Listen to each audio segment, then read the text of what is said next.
this should be interesting. I mean, okay, so I'm going to be honest with you. It's really the book cover that sold me on this.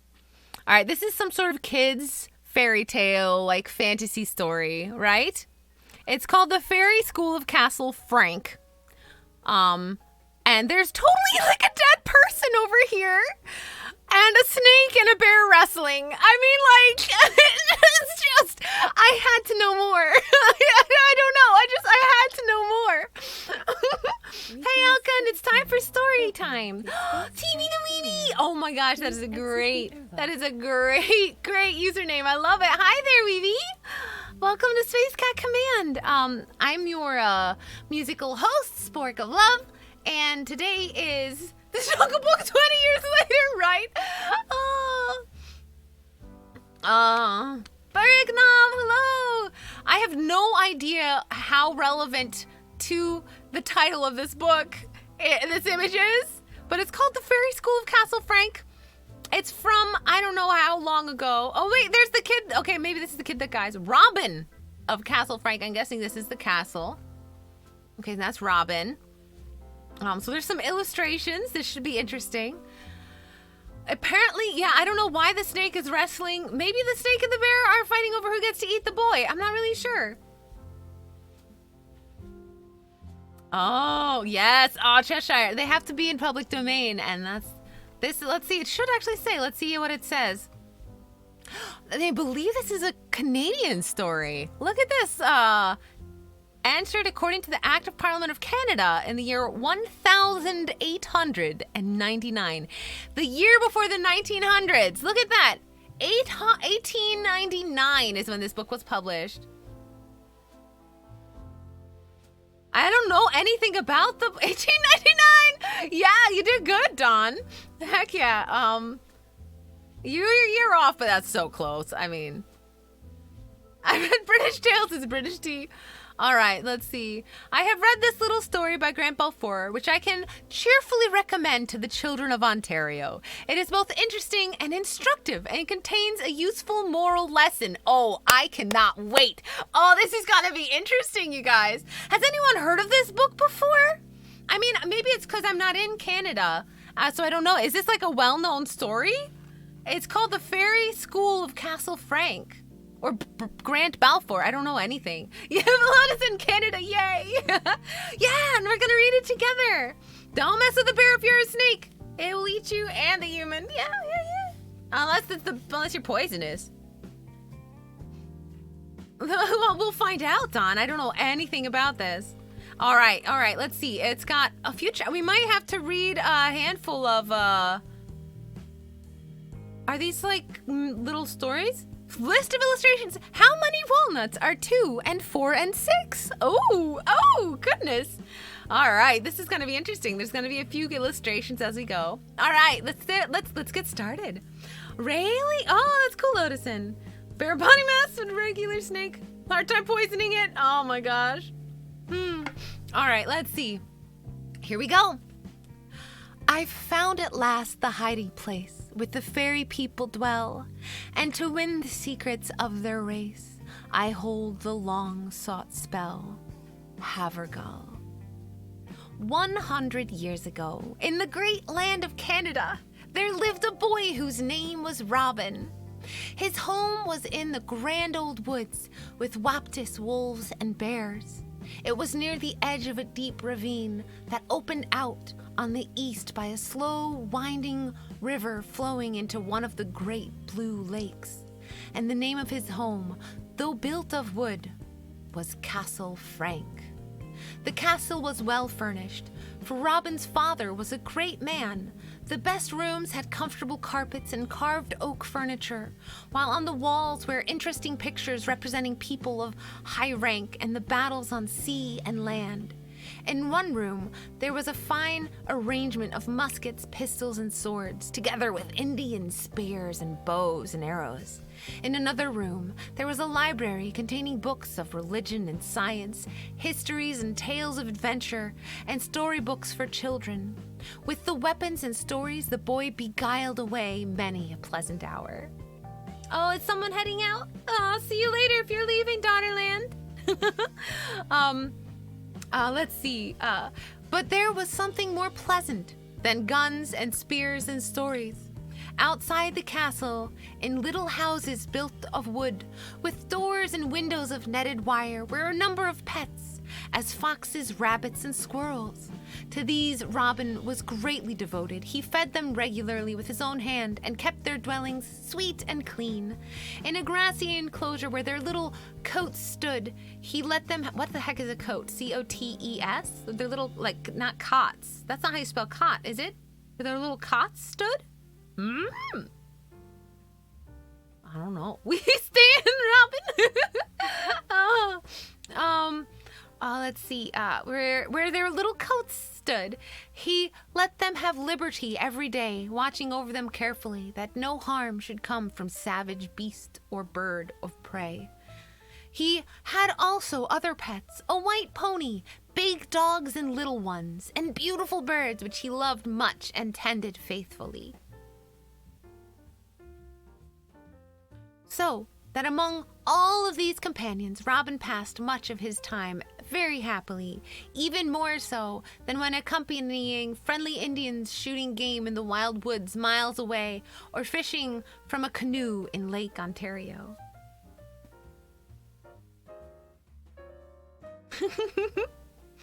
Oh, have fun. Oh, yeah.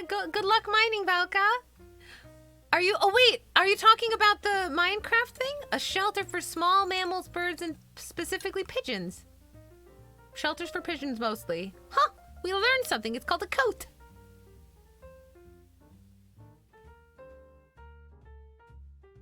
If this Minecraft server thing's like becomes a serious thing, I can make an official post about it, just letting other people like fully know, by the way, for the Minecraft thing. I'm assuming you guys are kind of testing it out. I might make a real official one, like pay for a solid host and all that stuff, so it's never down or anything. I don't know. We'll see. Anyhow, a boy that is truly kind to animals will love men and, of course, boys. This quality and what was brave and honest shone plainly in his clear blue eyes, and they shine in all kinds of eyes that have them. Unspoiled by city's dainties and clad in the gray shooting suit which he usually wore, he looked strong, active, and healthy. Yet Robin had at times a dreamy, meditative look. Away from the stir and hum and engagement of city life, he dwelt in a kind of fairyland where flowers and trees and solitary paths called forth quiet questionings and aroused reflection. Gilded by mystery and imagination, the tales of Indian life and the stories of mighty giants and magic-working fairies, told and read at the quaint castle in the evening, cultivated the growth of his imaginative mind, so that, mingled with his natural brightness and activity, there were moods that occasionally carried him under the shade of some elm or maple tree to sit and see pictures of wonderful creatures in the beauty and melancholy of nature all around. For this reason, his loving mother called him Inabandang, a dreamer of dreams. Inabandang? Okay, I don't know what that comes from. Lake Ontario. Oh! Violet, this is the first chapter. All they're doing is introducing the boy. He's a nice boy. He likes animals. He treats his animals well. And this is like the 1800s, so there's no TV. I don't know what language that's supposed to be in, but it's his loving mother who calls him that. So I'm assuming it's fine. All right, let's see. Oh, with the woodland fairies I can talk. I can list their silver lays. Oh, pleasant in a lonely walk in the company of fays. Havergal. How do you know it's set in 1799? Did I miss something? Did I read right through something? His name's Robin. Robin likes animals and Canada's pretty. Yep, that's pretty much the summary. He's a good boy with a good imagination and,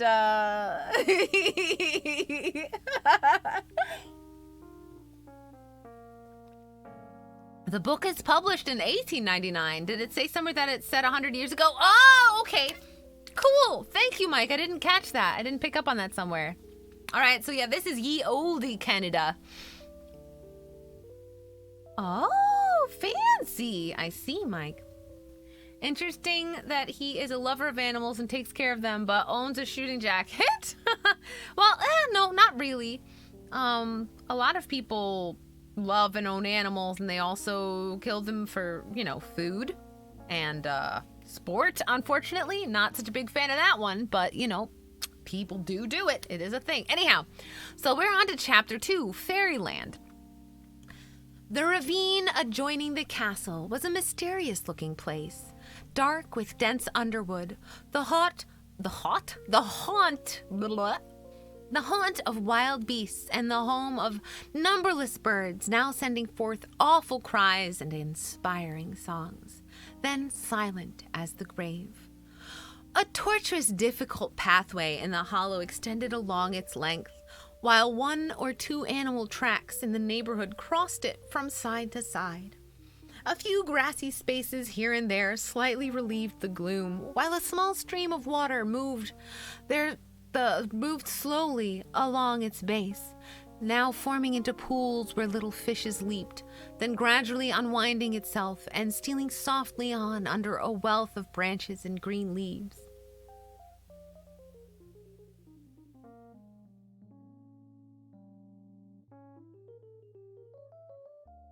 Let's see. Oh, Vample is here. Hey, Vample. It is story time. I am drinking hot cocoa. Heck yeah, get comfy, guys. This is a story about Robin, a boy who likes animals, and Canada's pretty. That's all we got so far. And he has a good imagination. All right, let's see. Gradually, the river forms into little pools where little fishes leap, then gradually unwinding itself and stealing softly on under a wealth of branches and green leaves. Oh, Eris is here. Down to the stream, Robin wandered alone. He wandered alone. Down to that stream, Robin wandered alone one beautiful afternoon in June. He followed its course as best he could till he found it turning into a deep, dark, eddying pool beside and partly under the steepest slope of the ravine. The opening underneath the projecting bank, though large, was almost concealed by overhanging branches. Robin crawled out on a strong beech branch, brushed aside the leaves, and peered in. It seemed as if it were a water gateway into the heart of the great ridge, and had a weird, misty look. Robin said to himself, "Wouldn't it be fine if I got a real peep at some of those brownies and fairies I hear so much about? Wouldn't Mother stare when I got home and told her?" He therefore waited and imagined and watched until he got quite excited at the thought of seeing something wonderful. But no, nothing came. And he was disappointed, although he only half believed that anything strange might really appear. His excitement cooled down, and then after a time he yawned, feeling weary, yet retaining a lingering hope. He stretched himself comfortably across 2 or 3 adjoining branches, his face downwards with one arm and one leg dangling below, and finally fell asleep. It was not a very becoming or very wise ask in words. It was not a very becoming or a very wise act in that riskful, dismal hollow. Yet, are not men themselves but thoughtless boys in bigger shape? Okay. I don't really know what that means. Is that a boys will be boys thing? I hate that. That's so stupid. Anyways. Oh my God, Staples, you're still here. Wow. That makes me really happy. All right, here we go. Let's keep going. This is fine. I hope he doesn't, like, the end of the story isn't him falling off the branch and dying. I love how these ye old fantasy stories are written in an incredibly romantic and dreamy wording, as if to promote a sense of optimistic dreaming to future readers. Oh, that's sort of lovely, Cheshire. Yeah, I super kind of agree with that. Oh my gosh.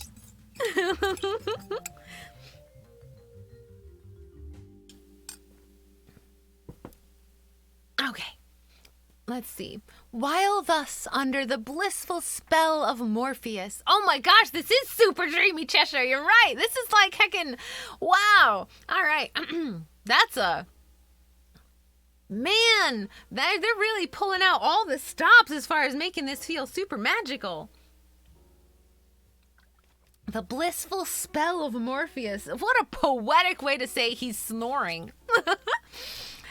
While thus under the blissful spell of Morpheus, Robin heard a noise that made his heart throb with expectation. He pushed aside the leaves and looked in. There, sure enough, something was coming out that was not common. Nearer it came on the surface of the pool. What could it be? A beautiful little ship with white sails spread and manned by Mississauga sailors in vivid red. What the heck is a Mississauga? Okay, hold on. I need to know what this is. Is this Oh, I never tweeted that I was reading. Oh well, sorry. Oh wait, it's a city in Ontario. That's all I'm gonna get because it's an existing place.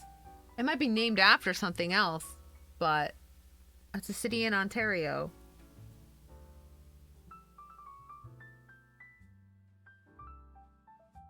Yeah, Velka, right? You think that it's a, yeah, probably. So let's see. Manned by Mississauga sailors dressed in vivid red.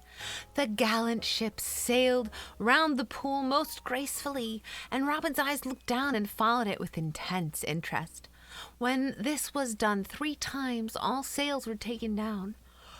Then a silver anchor was thrown out, and the ship stood still. Why am I losing track? What is up with that? 2 Indian sailors stepped forward from the rest, seized something, swung their arms to and fro for a moment, and then flung a long ladder of yellow silken ropes right over an overhanging branch a short distance away from Robin's head.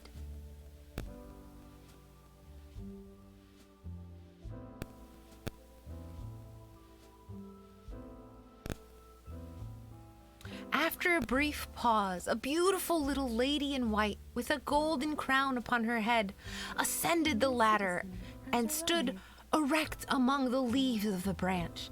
Then the captain of the ship took off his peaked hat and called for a cheer for their good Queen Celeste of happy and beautiful fairyland. And the sailors cheered Her Majesty mightily. Robin thought her the prettiest creature he had ever seen, and when she smiled upon him sweetly, he put his hand to his cap politely and smiled his best in return. "Art thou the dreamer of dreams?" inquired the queen with a merry but dignified look. "I am," answered Robin with a blush and wondering what was going to happen. "Art thou he that I have heard so much of in my hidden realm?" I don't know," said Robin modestly. "Art thou he that hast so much interest in my people?" "I am," replied Robin, feeling relieved. "Art thou Robin of Castle Frank, who lovest all animals?" "I am, your majesty," answered Robin happily, and at last managing to address a queen as he ought. "Wilt thou come with me, and I will show thee wonderful things?" "I shall, your gracious majesty, with great pleasure." Stranger danger. Oh, an XL flopper. That is an amazing username. Welcome aboard. Sundays are story time. This is a little bit of a weird short stream that we do here, but it's been horror stories and SCPs all last month, so I'm really excited to be getting into something a little more I don't know, fantasy. This is fun. It's fantasy. Oh, I forgot to put the story of the book up on the thing. Whoops. Let me fix that. Where even is it? Here we go. So this story is called, what the heck is it called again? The Fairy School of Castle Frank.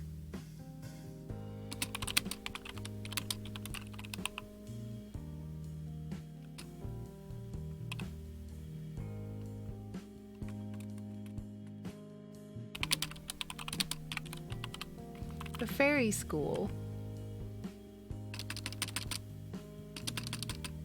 of Castle Frank. There we go. That works, I think. Good enough. Cozy's here. They might be combined into one. I'm not really sure, Cheshire. This is very confusing. I must admit. Oh, I have no more hot cocoa. Whee, sparkles! Oh my goodness, Jiffy! Aw, thank you so much for those. I can't get behind this book. I can't get those tasty sporkles. They look amazing. Oh wait, maybe I can use my Jedi mind powers? No. Nope, too late. Jedi mind powers didn't kick in time. Alright, let's see. Yeah, I don't know, Cheshire. This is a little bit... Yeah, there's silk traders and there's a fairy queen. I don't know that the Indians are fairies, but maybe the fairies show themselves to the... I don't know. I'm right here along with you guys. I don't know anything about this story. All right. All right. Young kid named Robin, likes animals, interested in fairies, and now the queen is going to take him on a tour. Hey, Crazy Fox. You're here. Alert. Oh! Station Oh my goodness! Increase or gravitational anomaly has occurred. What? Shh, don't whisper. Don't be... Wait, that's wrong. Wait, I didn't... That's not what I meant. Hold on. Oh, God. Shh, don't talk loud. They are here. It's whisper, so hush, my dear. Whisper, how was your stream? I hope that it went well. Oh, yes, indeed I do. I heckin' love you. All good vibes for a good beam. That's so cute. Whisper, thank you. Oh, so heckin' much. So it seems that you've come in. Had a good time. You see, we're just chillin' and reading. Oh, yeah, that's right. It's a Canadian story of a boy named Robin who loves animals and fairies. And I guess he's dreaming, maybe he's not, but he's talking to the queen. And, well, that's where we've been. Thank you so much for the raid. Oh my goodness. Vinny Boy, Max, oh my gosh, Missing Platypus, I love your username, that's amazing. Oh my gosh, thank you so much for the follows, and Orbeez and Nightmare. Oh my gosh, so many people came in, and oh, thank you so much for the love. How was Whisper stream? Whisper, how was it? How'd it go? Did it go good? This is the best stream ever. Mike, I'm glad you're having fun. Oh, Blood Dragon, hello. Oh, you guys, everybody who came in to Whisper from Whisper's raid and actually typed something in chat. Thank you so much for doing that for Whisper. It feels really good as a streamer when you go in to raid someone and you actually have a couple people actually back you up and kind of add to the hype. It promotes their community really well too. So thank you so much. And welcome to Space Cat Command. This is the most wholesome corner of the universe, this side of Beetlejuice, at least in this galaxy. The channel can be summarized into 2 words: comfy scuff. My goal is comfy, and the scuff just sort of happens. I can't seem to help myself. It just goes. Oh, Shaded Gray, welcome. Thank you. Until Spork is scared away. Oh, hi there, Pink TP. So my name is Spork. I should really come up with a little self-intro song, since a lot of what I like to do is musical. Maybe I can make up something right now. This might be really bad. Let's give it a shot. Hi there and welcome. I'm Spork the Dork, Space Cat Explorer. I hope that you're all well. That's my goal, you see. I just wanna treat people swell. Get heckin' loved here. Maybe hear a tune or two. guarantee I'm worse than you. Yeah. Yeah. Mike, I'd be so down for that. I've done a couple commissions before, actually. I'm still kind of new at it. But so long as, yeah. Well, that was, yeah, of course, Pink. It's my favorite thing. I actually, yeah, I don't know. I don't know. I'm bad at talking about myself, but I hope, and you followed. Well, if you followed and you actually come by again sometime, oh no, Jiffy, what have you done? I do some musical streams and I play a variety of different games. A lot of stuff based on my whims. And also, in case this is interesting to you, clearly, like, if you just come in, you have, like, no reason to care yet. But just so you know, there's a whole bunch of Music Note channel reward stuff. I really super duper embraced it. I love them all. Oh, what is this? Oh, my God. Can we get our own Spork theme? I know, right? Oh, my goodness. Oh,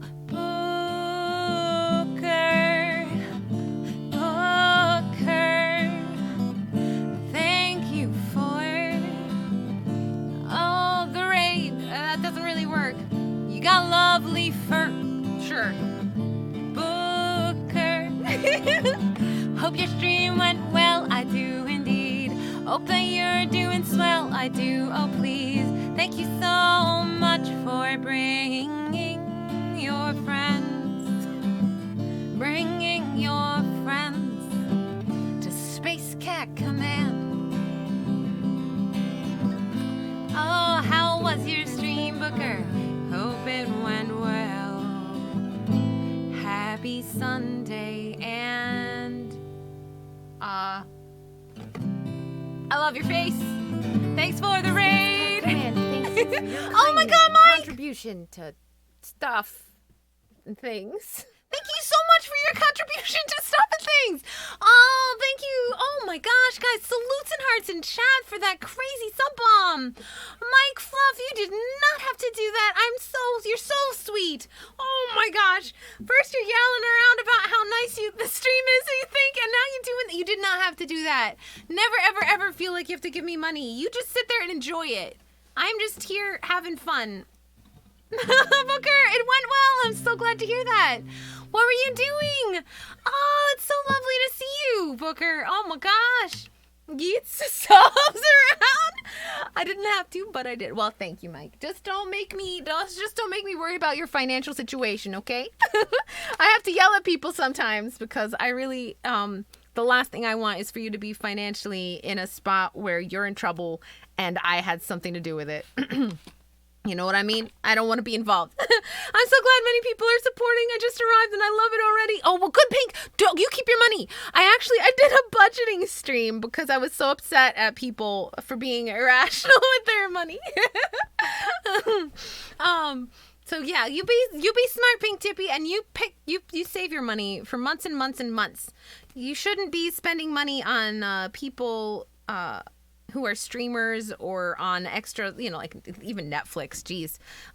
Save your money until you have at least enough money to like survive for a couple months without any income. If you're living, unless you're living at home, in which case just, save most of your money and have a little fun. Yeah. Just remember, when you give money, Spork, she yells at you. There was, oh my gosh, that's right. Concealed Death got temporarily banned for donating. Booker, I don't know if you knew that. They donated too much and we banned him. What was it, like $300? It was too much. Yeah. Anyhow, let's get back to this story. So... Oh, Zerafiel! It's that time again, guys. More salutes and hearts. Let's get him in there for Zerafiel. 13 months. They are a junior lieutenant. I cannot believe they've supported the channel for so long. Oh my goodness. I feel like it's since day one of them discovering the channel. They've been here and supportive and oh, what a character they are. They're wonderful. Hey, Biohazard, you're late, but that's okay. It's never too late. Oh! Thank you for the follow. Oh, all right. Who did you come in with, Biohazard? We got like two raids right next to each other. Whisper and Booker both raided me. They sent all their love, and I feel so loved. And I feel weird because this is like one of those streams that's weird. I'm reading stories.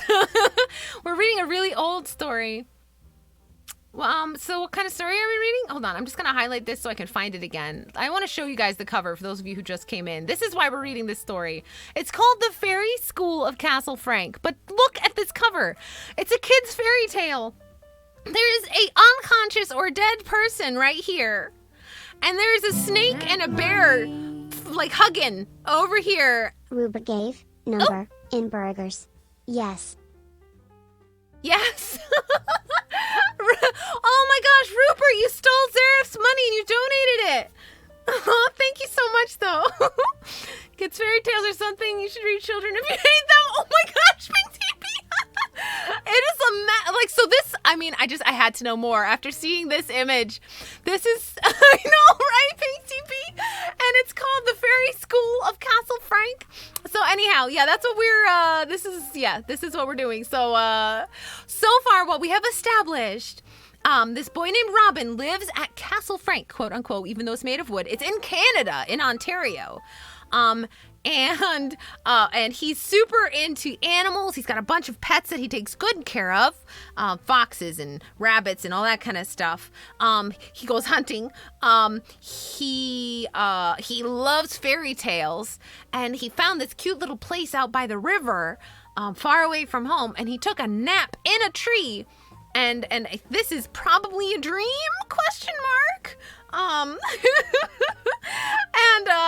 And he has met the fairy queen, right? The fairy queen. So that's where we're up to. She's just invited to take him. She said, "Wilt thou come with me, and I will show thee wonderful things." And then someone in the chat, I don't remember who said it already, I forgot, but they said stranger danger, which I thought was funny. But yeah. This is the second chapter. We're on the second chapter now. The first chapter was all about explaining how Robin is a nice boy who likes animals and that Canada is pretty. That's what we summarized the first chapter with. Tim Muscat, it's good to see you. And so yeah, let's see what happens to Robin, I guess. Back to story time. If you're curious about what I do for the rest of the week, actually, you can kind of find out. I forget constantly that Twitch has this feature, but you can actually go into Twitch, and you can click on my username to get to my main whatever it is, and there's a schedule button, and if you click that schedule, it'll actually show you what the previous streams have been or what the planned ones are. And you can kind of get an idea of what gets streamed in general. Yeah. So there you go. Every Monday we watch old movies together, and it's kind of like Mr. Science Theater 3000. Hey, Lansor, good to see you. Good morning. Valdeha, I feel like I haven't seen you in forever. Aw, no, you. Oh, I don't think those bits worked, though. You saved $1, and you still got my attention. I do have a schedule, Crazy Fox. You have the worst memory ever. I know, you're just saying. That's a Crazy Fox's thing. Okay, anyhow. Back to the story. Wilt thou come with me, and I will show thee wonderful things? I shall, your gracious majesty, with great pleasure. The queen then raised a jeweled scepter in her right hand. The captain of the ship saw it and flashed a signal inward toward the cavern, where by and by a silver canoe shot out with an Indian chief at the stern and halted underneath the branch upon which Robin rested. The boy was delighted, and without a moment's hesitation, he clasped the branch firmly with both hands and let himself drop as gently as possible into the boat below. Now that's some dexterity. Oh boy. He was hardly seated with the oars in his hands when the white ship passed by, all sails spread, and Queen Celeste sitting upon a golden throne on deck. Robin followed. There was darkness as he entered, and he felt bewildered and even eerie. But it was only for a moment, for the white ship ahead became aglow with many brilliant colored stars, and with the silver boat behind, it glided into a land whose beauty and marvelousness no pen can describe. Ooh, man, this dude's got away with words. Whoever wrote this, my gosh. Ooh, fancy.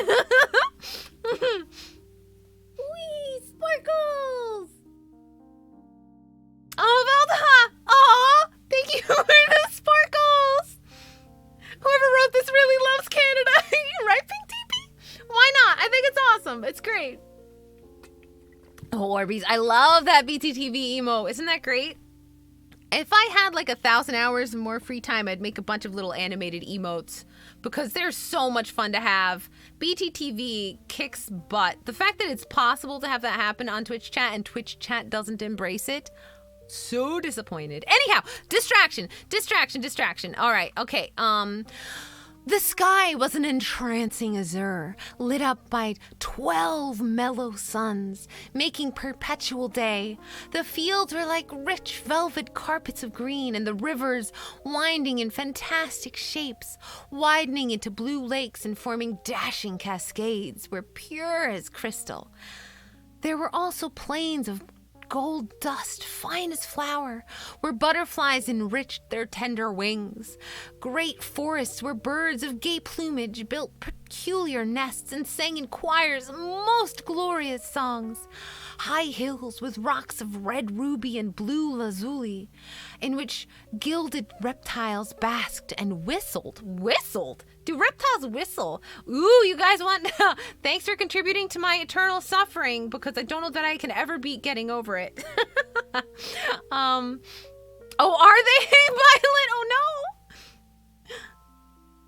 Oh, my God. It's gonna be really... I set that point really high, actually. I set it over 1 million, so...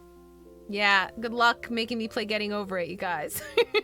Okay, let's see what else happens here. All right. We've got reptiles whistling and basking. Lovely valleys full of fragrance and of luscious fruits. Cool grottos and somber ravines, picturesque villages, busy towns, and majestic castles. Wow, he could see all that from a river? Dang. Yeah, I don't think I'm a game completer, Crazy Fox. I think I've come to that realization. I'm a game explorer. I explore a bit and then I move on. All the animals could speak and sing and dance, and every one was a pet.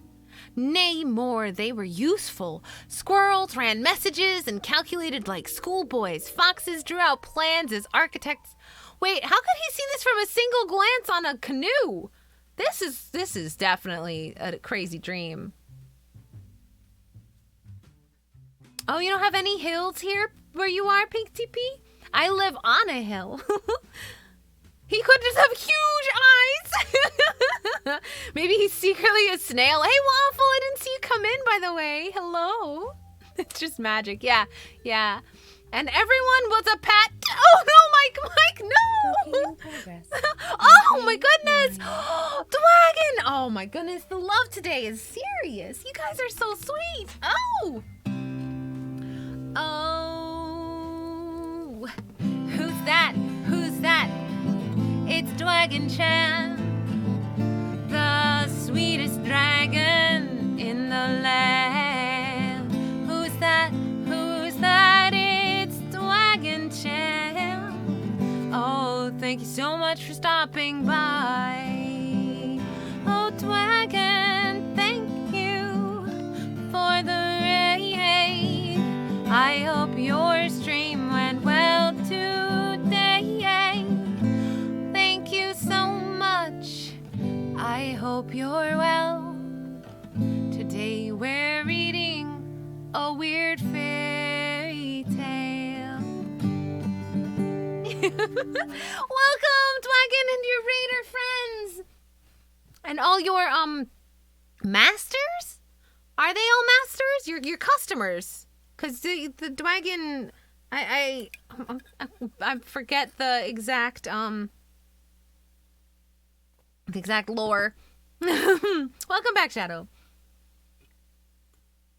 Rupert, thank you for doing that shout out for Dragon. Customers, that's it. Ah, it was close. It was close. Dragon, did you have a good stream? We're reading a book about a boy who likes animals and in a beautiful Canada, and he's interested in fairies, and he falls asleep by a river, and some Indians and fairies come and take him to fairyland, which you're currently getting described to us.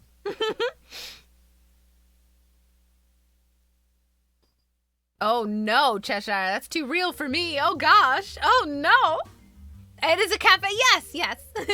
I'm just remembering it's like a maid cafe, right?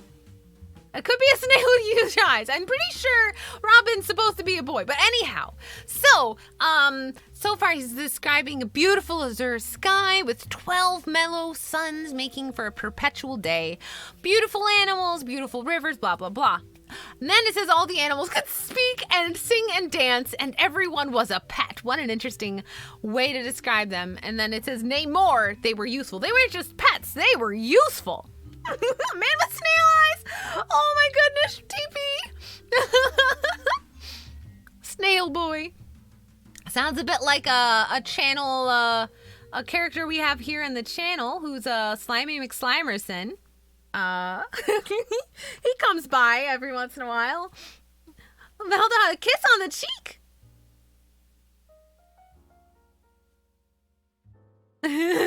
All right. The currently Slimy's cosplaying as a pumpkin for the holidays, but no, Kitsu, no, it's fine. Oh, forgotten. That's such a cute emo. Oh my gosh, I loved Wagon's emotes. They're all adorable. Oh gosh. Oh, Ibukita! I didn't say hello to you either. Who else did I miss? Okay, guys, if I didn't say hello to you, there's this thing I like to do in case you don't know, which is I like acknowledging your existence. I want to make sure you know I see you. So if I haven't said hello to you, or like, you know, responded to a comment of yours, you should say hi again. Hails, it's good to see you. Aw, good to see you. Station 9. Oh, Draox. Whoa. Draox, hello. Oh, welcome aboard Space Cat Command. All right, let's keep going. Let's see. They were saying, I don't know how he's figuring this all out because he's in a canoe. I don't know how he knows that squirrels ran messages and did math, or that foxes drew out plans as architects. Apparently tigers drove wagons pulled by zebras, and lions built bridges, which pretty parrots wreathed with flowers. Oh, Q-check. Did I miss something? Oh my gosh, Clairt! I totally missed that. Is Clairt even here? Oh no. Oh no, and Jiffy Goat. They wanted me to dress up and I forgot how. I didn't even look. I'm bad at things. All the raids. I blame you, Dragon. Also, though, you're a cutie. Waffle says so. You to call out. Oh, worth the point spent. Oh, Spork Koval. Oh, is a cutie. Spork Kovalov. You're a cutie. Oh no, I messed up. Jiffy Goat, Clairt, speak to me. I'm gonna give them back their points if they don't show up. Whoops.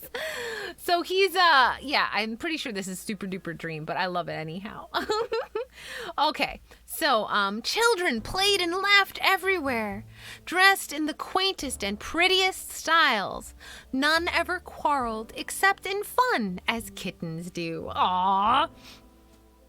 They only ever play fighted. There was no time to see all that could be seen, so Robin was wafted over a part of this wonderful land in a crimson silk balloon, with Queen Celeste at his side, pointing out what was most interesting, till his eyes were almost sore with gazing and gazing.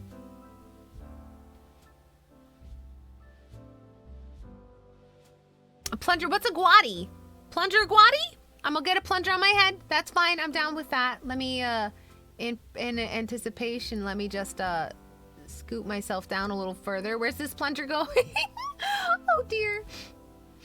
On the chin. Oh, is that a guat? Oh, like a oh, I've never heard that term. Oh my gosh, Mike. Keep it family friendly. I mean, like in your head, you can do whatever you want. That's your head. I can't tell you. I can't tell you how to think. All right, adding prop. Here we go. One chin plunger coming up. I just need to find my jaw spot. Oh, no, not left above mouth. Jaw, attach. And then... Hello?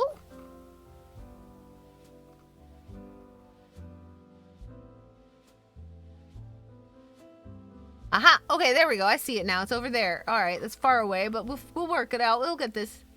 We'll get this. It'll happen. Is it this way? Aha! rotate. Oh, wow! Wow, that like practically snapped in place. There we go. Beautiful. All right. Yeah, this'll do. Sweet. Cool. All right. How's that?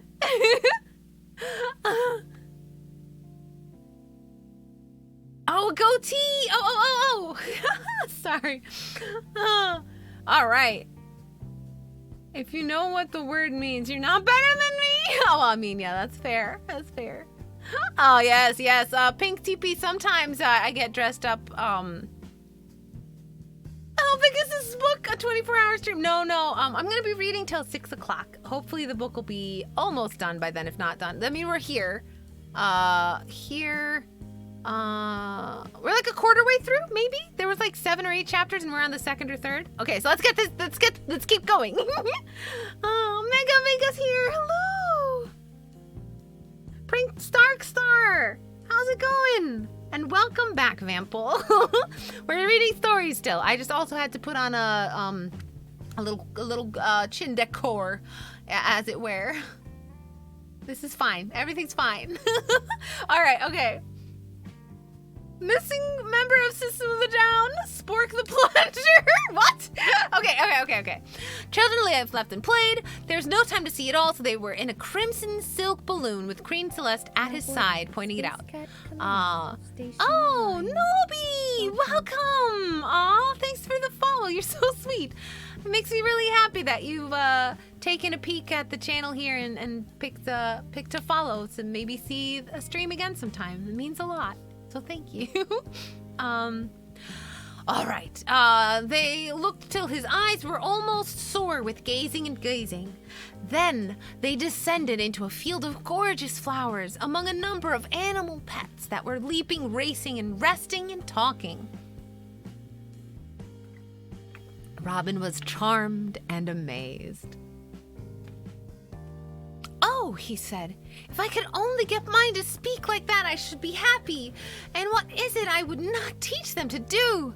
The queen was delighted because her guest was delighted.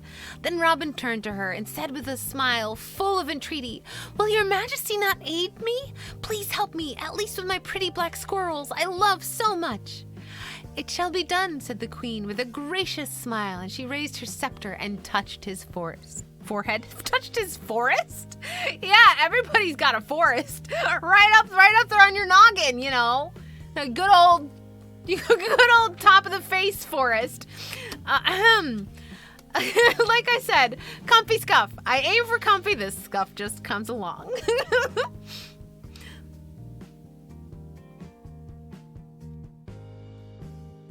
Oh no, Vample, this may indeed be some of that cringe you saw. Yep, it happens. Usually, it's fine. Okay, let's keep going here. So she raised her scepter and touched his forehead. But thou art hungry, she added, and thou must not leave my land without tasting of my delicacies. As Celeste said this, she plucked a great flower full of nectar and handed it to him to eat. Robin did so, and the effect and odor were so delightfully soothing that he fell into a deep sleep. Queen Celeste then gave orders through a glossy black squirrel to have Robin conveyed with great gentleness to another part of her dominions. 6 brownie giants appeared promptly with a flying machine shaped like a bird of paradise. They placed him inside its body, on a bed of down and soft as silk, as if he had been a child again. Then the chief brownie, dressed like an admiral, mounted the neck of the machine, touched a spring, and the bird of paradise rose high into the blue sky, flew softly over lakes and forests and prairies, then over a high mountain of emerald, and at last down through a dense mist into a picturesque spot, the very image of that on which Castle Frank stood on a ridge of the great ravine. The machine descended gently into the castle enclosure amidst a crowd of pets. The brownie touched another spring when the bird of paradise deposited Robin in the soft green grass, as if a new-laid egg in a nest. Aww. Oh my gosh, my clip. Now boarding. Never eat the fairies' food, right? Oh my gosh, everyone in chat is yelling that. Yeah, thanks, Retro Delta and Cage. I'm glad you like it. Oh, Demi. Oh, you're so sweet. Welcome aboard. Thank you so much for the follow. All right, let's see. Okay, the mechanical bird of paradise laid Robin as an egg. I am sure there's all kinds of weird metaphors going on in here. Free candy? Where? Where's the candy? Oh dear.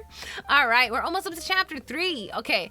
The brownie quietly arranged everything and quickly left with the flying machine. He had scarcely gone when Robin was awakened by the squirrel. By the squirrel of whispering? Wow. By the sound of whispering, and slightly opening his eyes, he saw his black squirrels around, warning each other not to disturb their master. He was overjoyed to hear that they had received the gift of speech, and in his heart he praised the fairy queen for her kindness and marvelous skill. But he could not understand how she managed to transfer him to where he was. It seemed only a moment before when he was talking to her among the flowers of fairyland. And now he was among his pets in the garden of Castle Frank. Cue check. I still need Jiffy Goat. I'm still holding on to those two because I lost Jiffy Goat and Clairt. And if they didn't do it, I need to let them know they get their points back. I feel really bad because I didn't time out Clairt. I needed to notice them and time them out and I didn't. Too much was happening when that happened. I think I was in the middle of getting raided and stuff. All right, so now we're up to chapter 3. The way this is going, we might actually finish the story by the end of the day. This is cool. Oh, there's a big picture over here. Ooh, that'll be neat. Okay, Full many a beauteous lesson too their rosy lips can teach. Great men would wonder if they knew how well the fairies preach. Havergal. No 24-hour stream pilot. Nope. One day in June when the sky was as blue as it is in Italy. What is this sentence? Yeah, this book was published literally like right at the cusp of the 19th. Yeah, it was 1899 was the year that this book was published. And it's based on like 100 years in the past, I believe. All right, sure. One day in June, when the sky was as blue as it is in Italy, and when all the trees and shrubs were dressed in bright green, there was a curious sight in the fairy garden of Castle Frank. Under the shade of a big apple tree and upon a long school-like seat, there sat 12 little jet-black squirrels. They were but half-grown creatures, the offspring of different parents. They sat upon their haunches, all in a row, and there stood 4 feet, raised as hands, holding tiny slates. Right in front of them stood Robin, giving them a question in arithmetic to answer. How many walnuts are 2 and 4 and 6? Oh, and there's the drawing. Oh my gosh. Oh, that's so cute. How many walnuts are 2 and 4 and 6? Forest Leaf! Guys, can we have some belated salutes and hearts in chat for Forest Leaf? The other day, just as I ended the stream, they hit their sub button.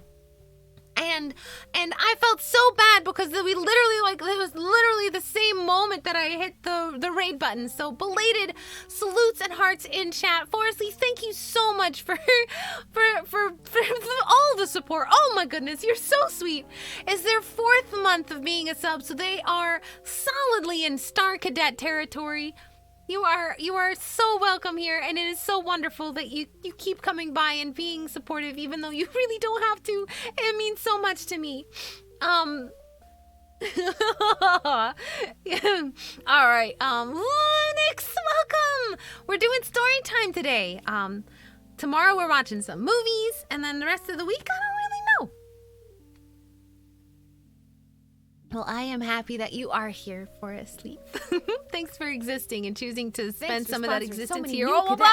Benefactor. I salute you. So many sponsors, so many cadets. Oh my gosh, Darkstar, holy cow. Oh my goodness. What is this? Ho cow. Oh my gosh, guys, salutes and hearts. Oh my goodness. Welcome aboard all of our new cadets and their kind benefactor. Oh cow, that is some serious hardcore philanthropy going on today. You guys are so sweet. What did I do? What did I do to deserve this? You're so sweet, Darkstar. That's too many subs. Oh my gosh. Yeah, no, that's good. We're good now. We're good. That's good. You were crazy sweet. Oh my goodness.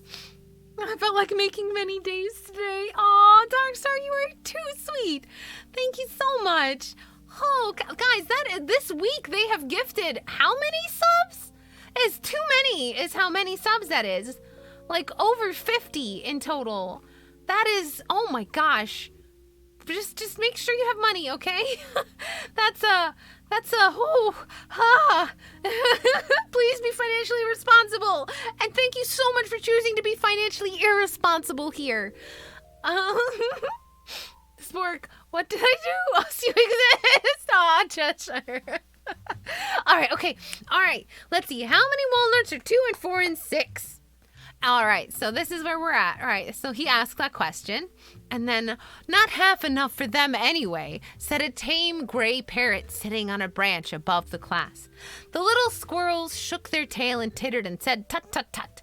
But the teacher looked up and gently said, "You are not one of the class. Please keep quiet, Chatty," which was the parrot's name. "I am above their class anyway," replied Chatty. "Please do not take away their attention," said the teacher patiently. "Yes, the Friskies need all their attention. It is the first rule of getting on. It is the first thing that helped me to speak anyway." And here Chatty stopped, believing that she had said a wise thing, which indeed was true, and that it was prudent to stop now for fear of offending her master. "Put up your slates. All that have got the answer down," requested the teacher. Yes, I am Plungerbeard today. Oh my gosh, what would you like me to put on my dress-up time, Forest Leaf? Bonzer's here! Hey, Bonzer. Oh my gosh, tut tut tut. That's because that's how little squirrels speak. Tut tut tut. Let's see. Every slate went up except one. Oh my gosh, Corpse Rod! You got a staff job and you're super happy. Oh, dude, a staff job. What does that mean, Corpse? What? A tall hat? One tells hat? Do you mean like a top hat? We got those. I can do that. One tells hat? There's also summer hats.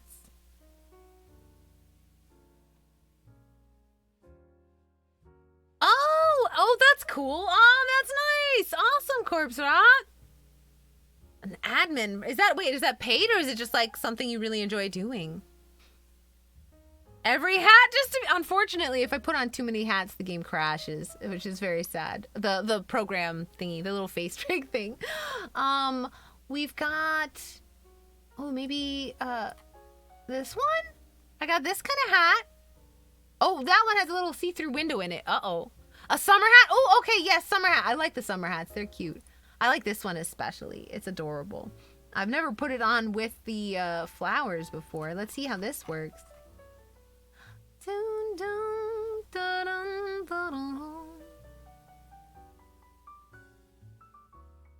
I guess like this? Oh, whoa, oh my goodness, it's slipping off my head.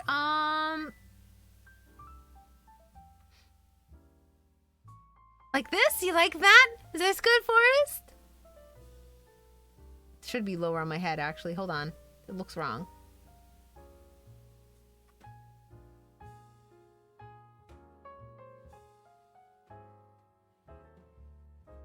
And tip it up.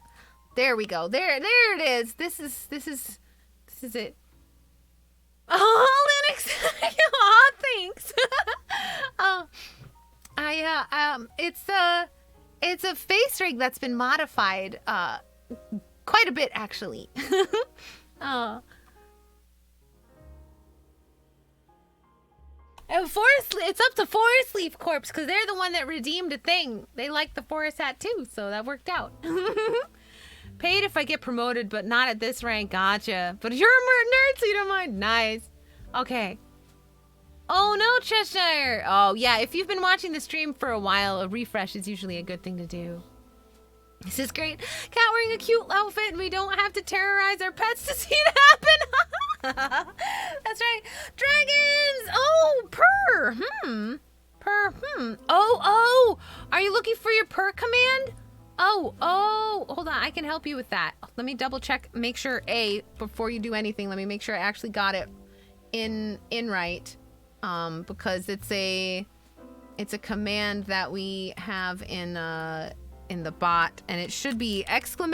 your entire username, and then purr, just like crazy foxes there. But let me double check that I actually got it in.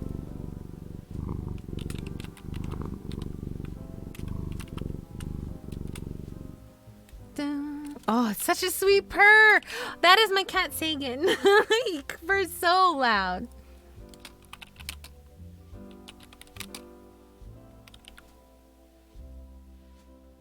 If you just won one today, you won't have it yet, but it should be in. And if it's not, let me know if you won one and I missed it.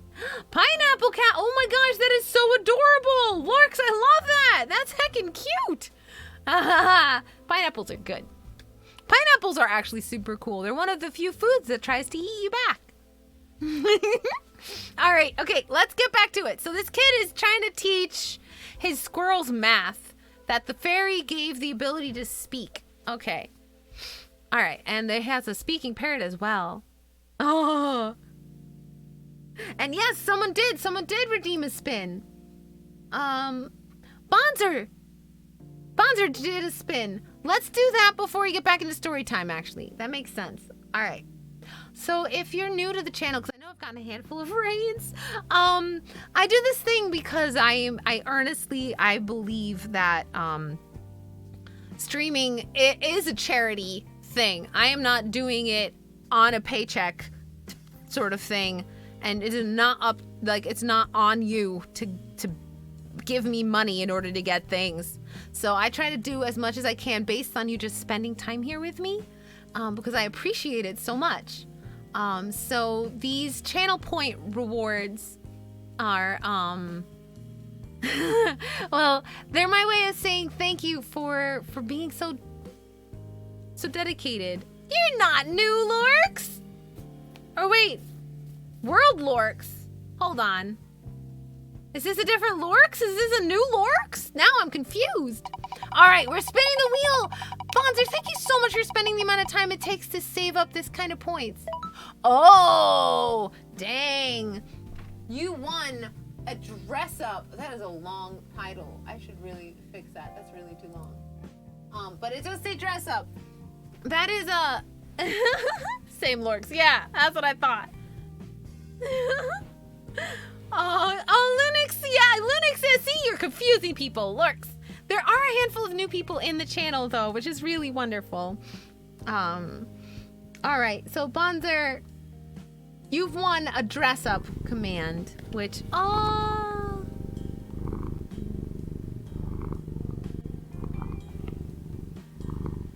Yeah, exactly, Lorks. I mean, there's always a chance that someone else has the name Lorks.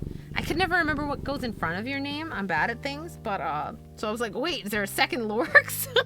I'm not close to that possibility. We had a couple protos. All right, let's see. So, Evox, the way this works is I need you to DM me. You can find out. Oh, I know, aren't they, Pinksy P? So what you can do, Bonzer, is... I don't know why I called you Evox. It's because I'm writing out your whole name right now for the prizes.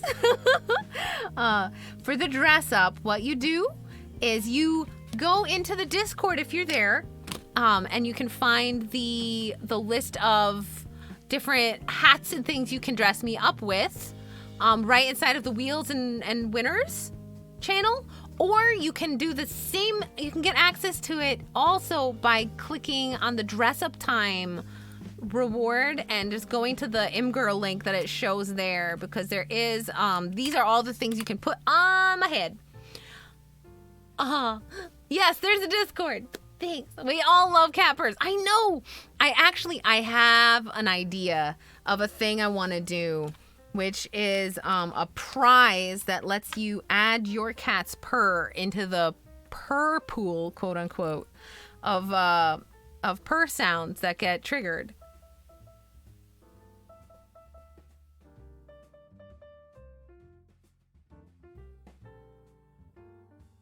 I don't know.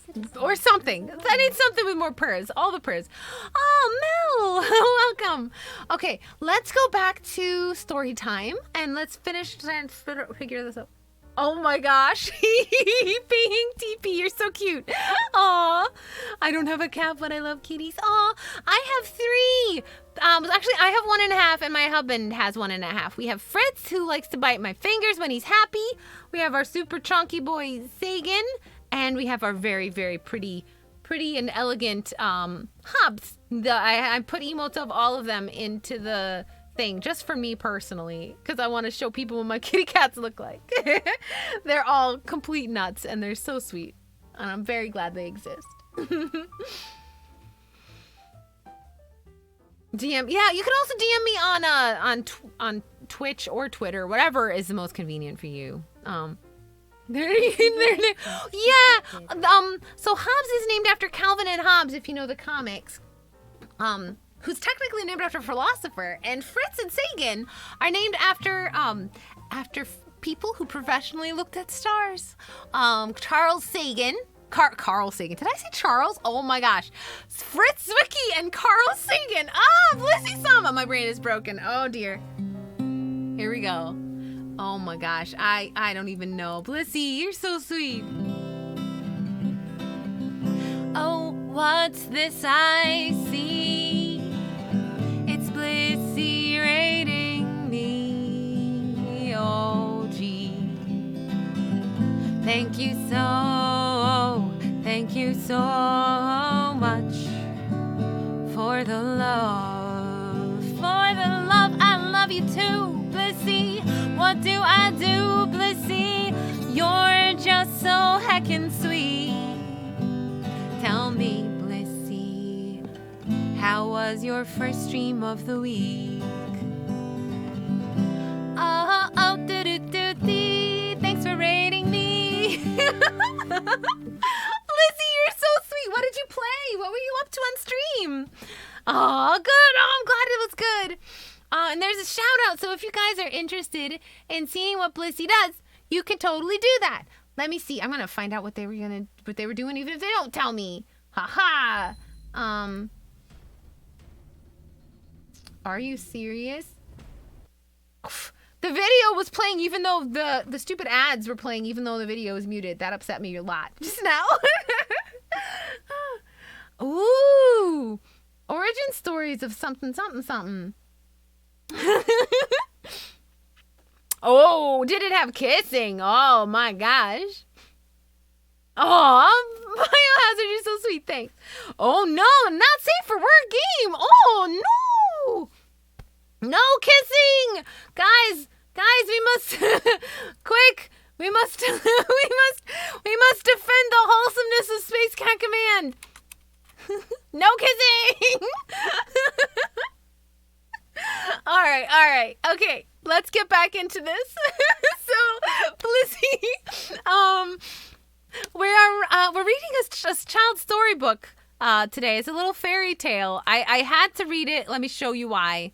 It's because of this cover art. I was just looking at public domain fantasy stories. I just wanted to read something fantasy, you know?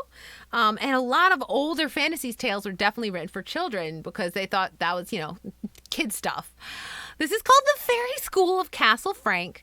And if you inspect this image, you may notice a couple things, including an unconscious or possibly dead child with a gun, and a bear and a snake hugging.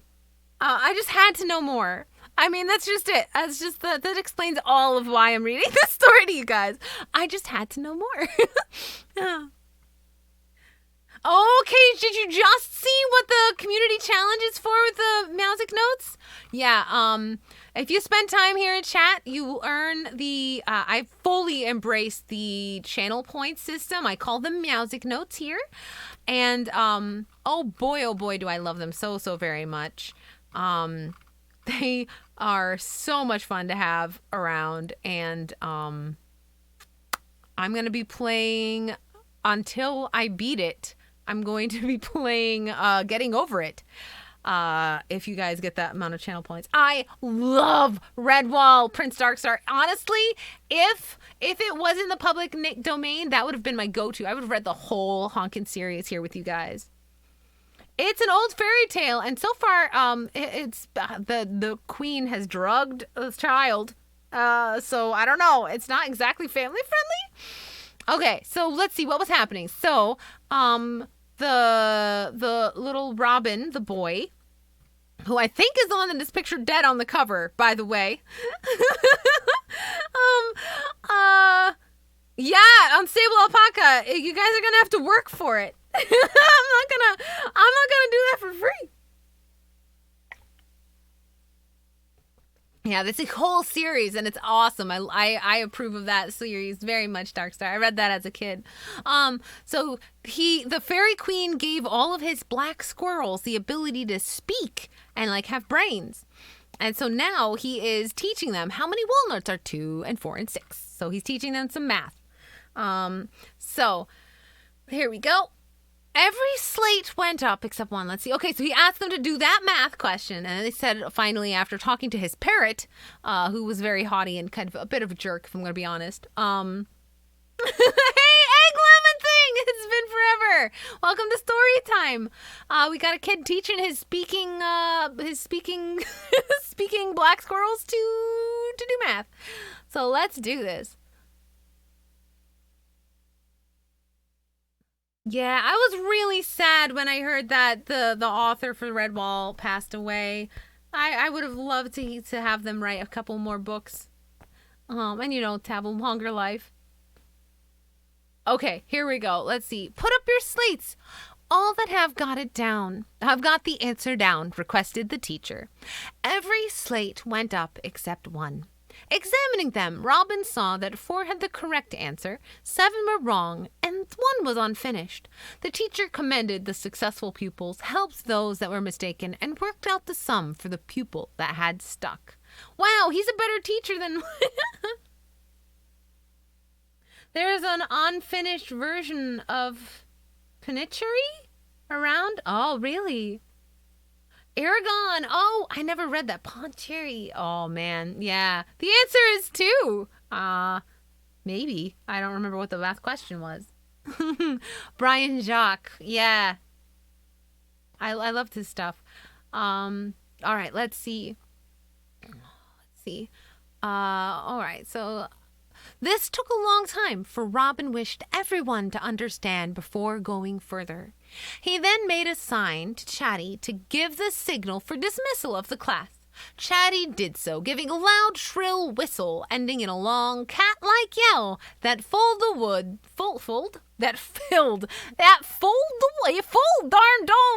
got fulled.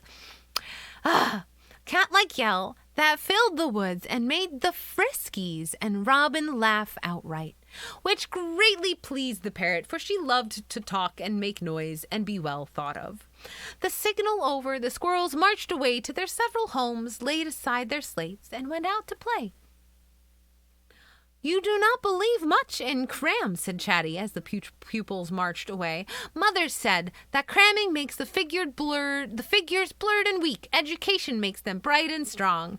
Ah, replied Chatty, but laziness makes no figure at all. This is a very knowledgeable parrot that we have just been introduced to.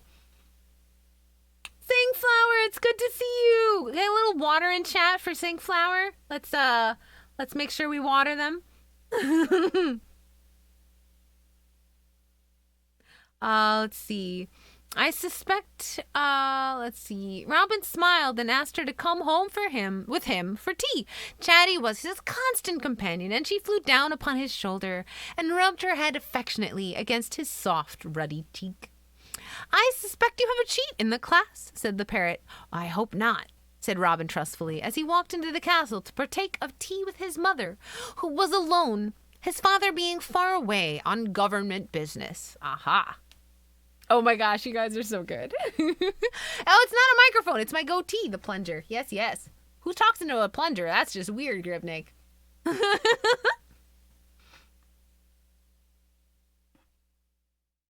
Egg lemon. Yeah, I have it downloaded, but I haven't played it yet. I wanted to play it on stream for the first time, but I just haven't, had a chance. Singflower, it's a bit of a rainy day for you. Oh, help. Okay, let's keep going. Let's keep reading. I am so easily distracted. We're not going to get through all of this today. All right, let's see. Robin's mother was much interested in the progress of the squirrel class, not only as a pleasure and discipline for the pupils themselves, but as helping to train her darling boy in patience and kindness. These little creatures sometimes found their lessons irksome, and being naturally frisky, they would suddenly leap from their seats and chase each other over a score of trees, while Robin entreated and waited patiently for their return. But they were gradually getting interested in their lessons and trained to attention and submission out of love for their teacher. Robin's mother also wished her boy to learn the value of thoroughness. If he could observe that a pupil that thoroughly understood the lesson would be able to do them alone, whereas one that copied from others would fail when left alone, it would stimulate thoroughness where he himself was a learner. This is a nice little lessons. Look at these little morals we're learning.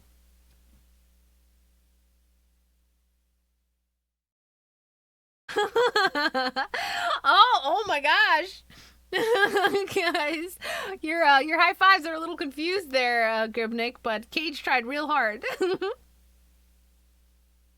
the wife. I love it. Sure. Oh, okay, let's keep reading. Hold on. Let's see what else happens here. All right.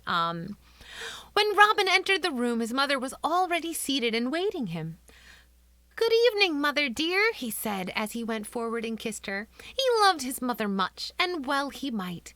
He would not love people for what they promise or give us, but for the heart that lies behind. Bad people may give much for their own end, but we do not trust or love them. Robin's mother had a tenderness of heart that warmed and enhanced the beauty of her face, so much so that her servants and the poorest felt quite at home in her presence. She had also refinement and intelligence, giving her a dignity that kept even the rudest from being familiar and disrespectful. The Indians of the district called her Inantig, the maple tree, because they thought her so sweet and beautiful.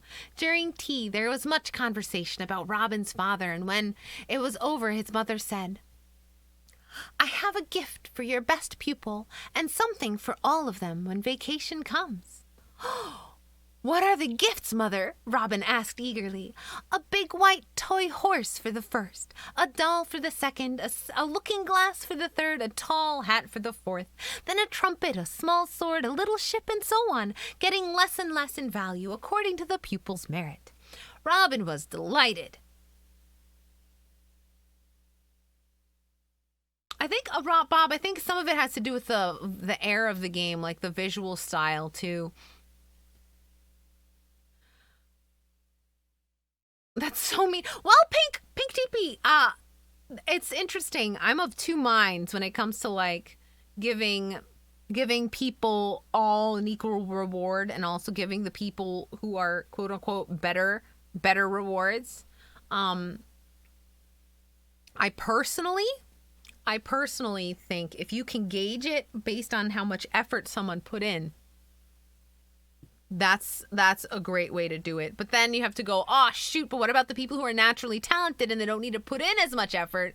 Do they not deserve to get rewarded too? It's hard to know what's right. But giving people who don't apply themselves the same reward as someone who worked really hard kind of negates the encouragement you're trying to show. I don't know. That kind of stuff is hard. Cage, have a good weekend. Enjoy the rest of your Sunday. Cue check. Did I miss something? Oh! Epic Easton has said Pink TP is a cutie. Official call out cutie time. Whoop, whoop. Call out cutie. We got one. Pink TP is a heckin' cutie, you guys. It's official. Thanks, Bob. All right, here we go. Next morning, the 12 young Friskies were in their places as usual. And it was such a pretty picture to look at the row of glossy black bodies with the silk ribbon around each neck to distinguish one black pupil from another. Because they're black squirrels, so they all look the same, I guess. It's kind of squirrelist, but you know, hey. Number 1 wore a red ribbon, number 2 a white, number 3 a blue, and so on, each a different color down to the last, who wore a modest black. When the teachers announced the prizes were to be given when the school session was over, there was much gladness, with many promises of attention and diligence for the time to come. Proceeding to work, he asked, "If you divide 24 nuts among 12 good Friskies, how many are left?" "They're all left if they're bad," said Chatty, the very, very helpful parrot. Oh my goodness. Aw, Pink TP. Yeah, if you hang out in this channel a lot, you're gonna get called cute, Pink. It's just what happens. Just give it to Peter Jackson. He made 3 movies that look good at first. What do you mean, Counter Sapiens? Sorry, I'm not quite sure what you're referring to. Too much math for me? Oh gosh, yeah. Red, white, and blue were correct. Those are the colors of the ribbons. Ah, okay.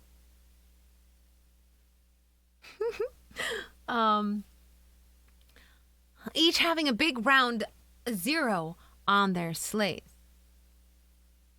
Hold on. Oh my gosh. Oh, I guess it's the evens or odds? I mean, like, seriously, if you divide 24 nuts among 12 good Friskies, you're gonna have 0 nuts left. But that would be the same if it was 6 or 2. Like, you're dividing it among an amount. It's not how many do each of... Whatever. Fine. It's okay. It's a stupid question. It's fine. Everything's fine. Forest Leaf, you might not think you're cute, but Valka says you are. It's official. You're a cutie. Hey, Mill. Aw. Welcome back. Good to see you again. How are you today? Will this be on the test? This is the test, I think. I'm not really sure. That's right, Cheshire. My only beef with Genshin is that it's hyped to the point that the fan base is a little toxic. That happens sometimes. Fur, it's good to see you. So these squirrels were magically given the ability to talk by the Queen Fairy. Whatever that means. For whatever reason, they can also do math. I don't know. And it sounds like we need another financial stream. Another budgeting stream. I'll break out my accounting, my little bookie, my bookie hat and all that stuff. How are you today, Bear? All right, let's see. Where are we? Oh, the Black Ribbon wrote down what he thought the parrot was right, but that after all, he wasn't sure if the nuts were bad. He had a big head, a loving heart, and open, honest brown eyes. And when the teacher saw what was written down, he laughed and took him up in his arms and kissed him. "My simple pet," said Robin, "you have a good head as the others, but you have not been so long in the class. And besides, your mama is a poor sick widow and unable to help you with your lessons." Wait, what? Oh, I don't like that. That upsets me. That's okay. Fine. It's okay. Cool. Silver Ribbon, whose constant position for a certain reason was against the apple tree, was the oftenest correct of all the class, but though very frolicsome and good-looking, she had a strange, sly look about her face, very different from Black Ribbon. Wow, this is interesting. You've been test streaming with your bro. Nice. Oh, I'm glad you're helping him with that kind of stuff. That's awesome. From just chatting to just calculus. Oh my gosh. Silver's cheating. Although if she's right more often than everyone else, who's she cheating off of? Anyhow, she had quite a liking for Black Ribbon, and well she might. He was a splendid climber of trees and a magnificent leaper from branch to branch. His best feats being performed, too, whether the others were looking on or not. He was also civil and kind to everyone, and was most helpful to his sick mother at home. For these reasons, Chatty had lately taken his arithmetic in hand, but she was a great joker, and sometimes led the simple-minded little fellow astray. She was very sorry for his helpless mother, and therefore she visited her every every day, prepared her meals, chatted with her, made her bed, and swept the house with her tail. Indeed, Widow Black Ribbon's final recovery was due to Chatty's careful nursing rather than Dr. Beaver's baths and poplar pills. Okay, so the kid's name is Robin.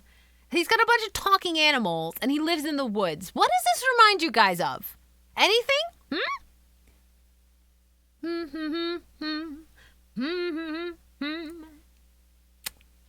It's giving me some very, very strong Christopher Robin, Winnie the Pooh vibes. Isn't it?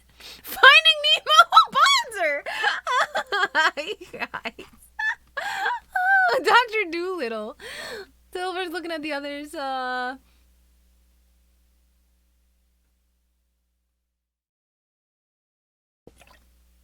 Reading this book, it's like being bullied in third person. Oh my gosh, Pink. Oh my gosh. Oh, you guys are funny. Pokemon, you. Oh my gosh, I love all of you so much. All right, let's see. Okay, sure. The advice of Hug Grippy, the affectionate. Now that, I don't even know. Cool. Okay. Hug Grippy is the name of a bear, I think. Oh my gosh. Okay. Let's keep going. Cheshire, I've actually thought about reading audiobooks.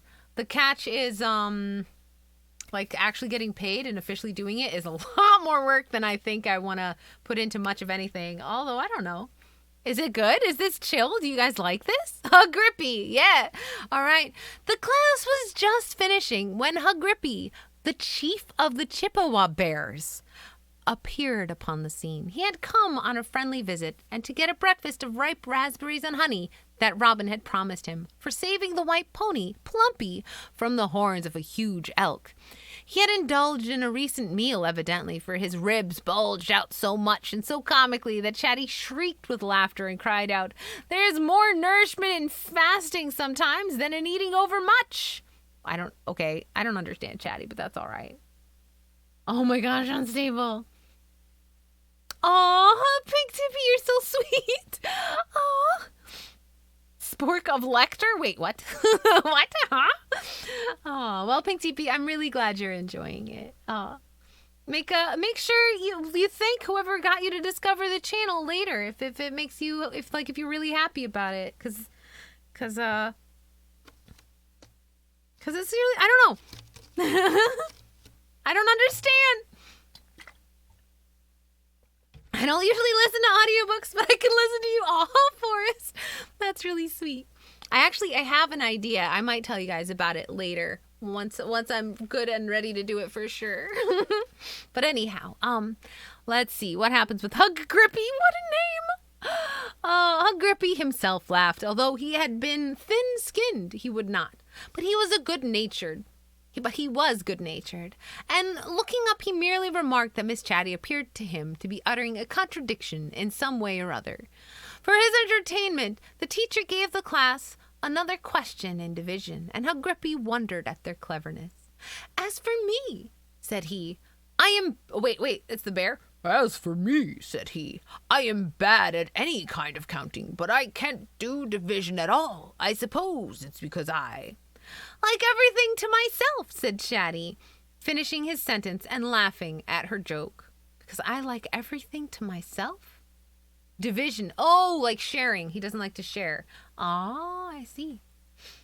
It's a parrot, I guess. They think, oh, you want that classic bass line? Boom, boom, boom, boom, boom. Boom, boom, boom. Okay, let's see. When Robin told his class to count the bear's toes, they all jumped from their seat and seized his feet before he could recover from his mock alarm. He was astonished to learn that he never could find out for himself that he had no fewer than 20 toes. Then the Friskies jumped upon his great back and head like a lot of monkeys. During the fun and confusion that followed, Black Ribbon ran to his home, which was close by, and begged a nut from his mamma. Then returning quickly, he stood upon his hind legs and duly presented it to Hug Grippy. The great bear looked down and patted the little fellow on the head, remarked with a broad, grateful smile, that he was a dear wee boy, fit to be at the head of his class, if for kindness only. Then turning to Robin, he said, I think you should get up a kindness class, and with a sly twinkle at Chatty, I shall come along often, not to talk and joke like some people, but to give the class an opportunity of putting their learning to practice. Very good advice, replied Robin. Encouraged by this, Hugrippy continued, There is too much teaching of the head in this world, and too little acting of the heart. It is not intended that every bit of us should be exercised. If people neglect kindness, that fine feeling will die. Oh, dang, too real. Oh, that sentence is too real. Trombley. Yes. Oh, the squirrels. It had to be too sad to be squirrels. There is, if people neglect kindness, that fine feeling will die. I feel that. Aw, Corpse, you trying to get a budget cutie call out? Oh, I see what's up. I see. Sure. Fine. Anyhow, here, said Robin, you have spoken well. Wait, who's Bruin? They just added a new character, and I don't know. Mind, master, answered Bruin earnestly. I'm not hinting anything against your class for the Friskies. What? Wait, who's Bruin? Do they mean Hugrippy? Is his name also Bruin? Did they change his name to Hugrippy, and his name used to be Bruin, and they missed it in this one spot? Is that what that is? Spork equals silverware? Just trying to start a compliment train. Oh my gosh. Is that a thing? All right, let's see. Mine, Master Robin, he answered earnestly. I am not hinting anything against your class. Oh gosh. Sudden yawns. Oh my gosh, dinosaurs here. Hey, good to see you. Bruins are a type. Yeah, but that's just so weird because they've been referring to him as Hugrippy, which is a great name for a bear, mind you. Hugrippy. Yeah, they suddenly stop calling him Hugrippy, and they just start calling him Bruin. That's weird. Okay, fine, sure, why not? Whatever, author. It's fine. This is from like 200 years ago. I'll give you the benefit of a doubt since you're dead. All right, not 200, but like, a solid 100 plus. Right? Because it's 1899. So yeah, like over 100 years. Definitely not alive still. Let's see. I am not hinting anything against your class, for the Friskies need head treatment, and I am sure you show them in your own life how to be kind, but they will be all the better of doing as well as seeing. And so I have humbly suggested a class for the exercise of the faculty of kindness. Thank you, Hugrippy. The idea is capital. I will raise such a class very soon and put my best arithmetic pupils into it by way of reward. Yes, replied the bear, Hugrippy, named Bruin. Bruin Hugrippy. Cheshire, have a good night. Aw. Spork Flove. And all Cat Command, you are all cuties. Sleep well. Thanks for coming by, Cheshire. I hope you enjoyed your stay. Awesome, Bonzer. Sweet. Yeah, I'll check out the post after this, and we'll talk. I'll let you know what's up. We'll figure out a day and all the things. No worries. All right, let's see. Yes, replied Hugrippy the Bruin. The cleverest often need it most. Oh, why am I yawning? The cleverest often need it most to restore the proper balance between head and heart. And put Chatty in it, he added with a funny smile as he lay down in the grass with his nose between his toes. And Hugrippy too, cried Chatty. Oh no, said the bear, I am trained. But you require to keep up your education, Mr. Bruin. True, very true, replied Hugrippy quietly. Oh my goodness. What a mess. Oh, Biking's back.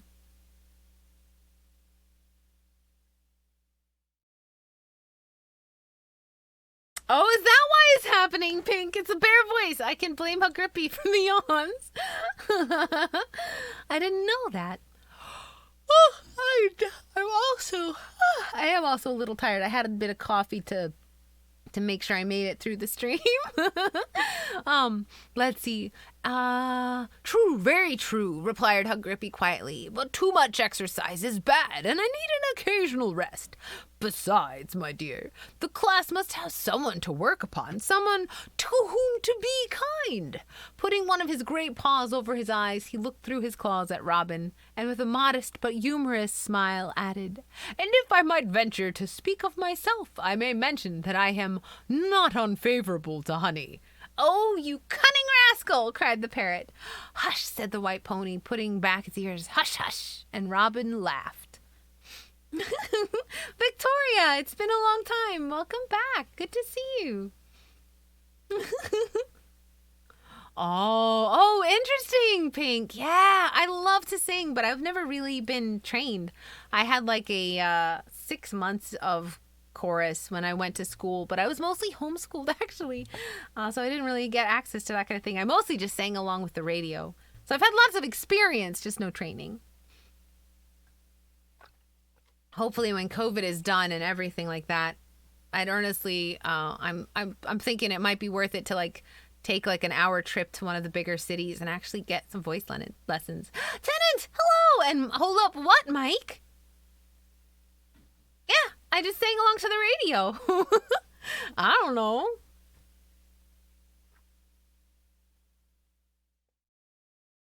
Oh, Pink, everybody's harder on their voices than, like, I don't think I sing that well.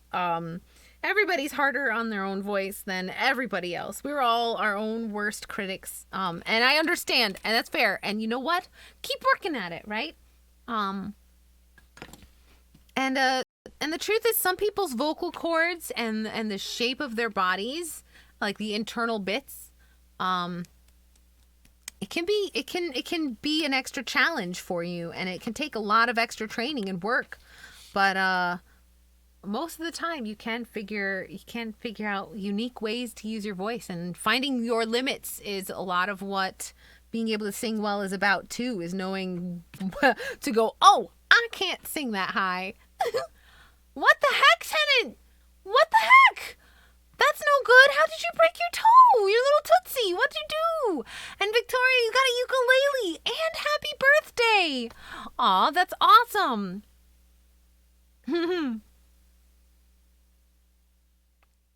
Just don't give up and do lots of vocal warm-ups, Pink.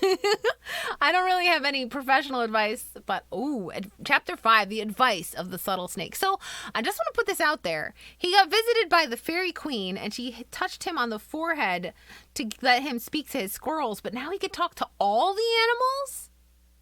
Is that what's going on? I'm a little confused. I'm not going to lie. Okay. Okay. You should be feline proud. Have you learned how to play dedication. anything on the ukulele yet, Victoria? That's so exciting. Ukuleles are such happy sounding instruments. Your door! Oh no, Tenant, that hurts. Oh no. Aw, Darkstar, you're so sweet. Oh, guys, salutes and hearts in chat. Victoria, that is a 4th month of subs for you. You are solidly a star cadet, well on your way to becoming an ensign. Yeah, this is going to be interesting. The advice of the subtle snake. We're definitely not going to get much further than this. Oh my gosh. Okay, let's keep going. I'm going to keep reading. I gotta. Guys, throw those salutes and hearts in chat for our cadet and their kind sponsor. Oh my goodness. You guys are so sweet. All right.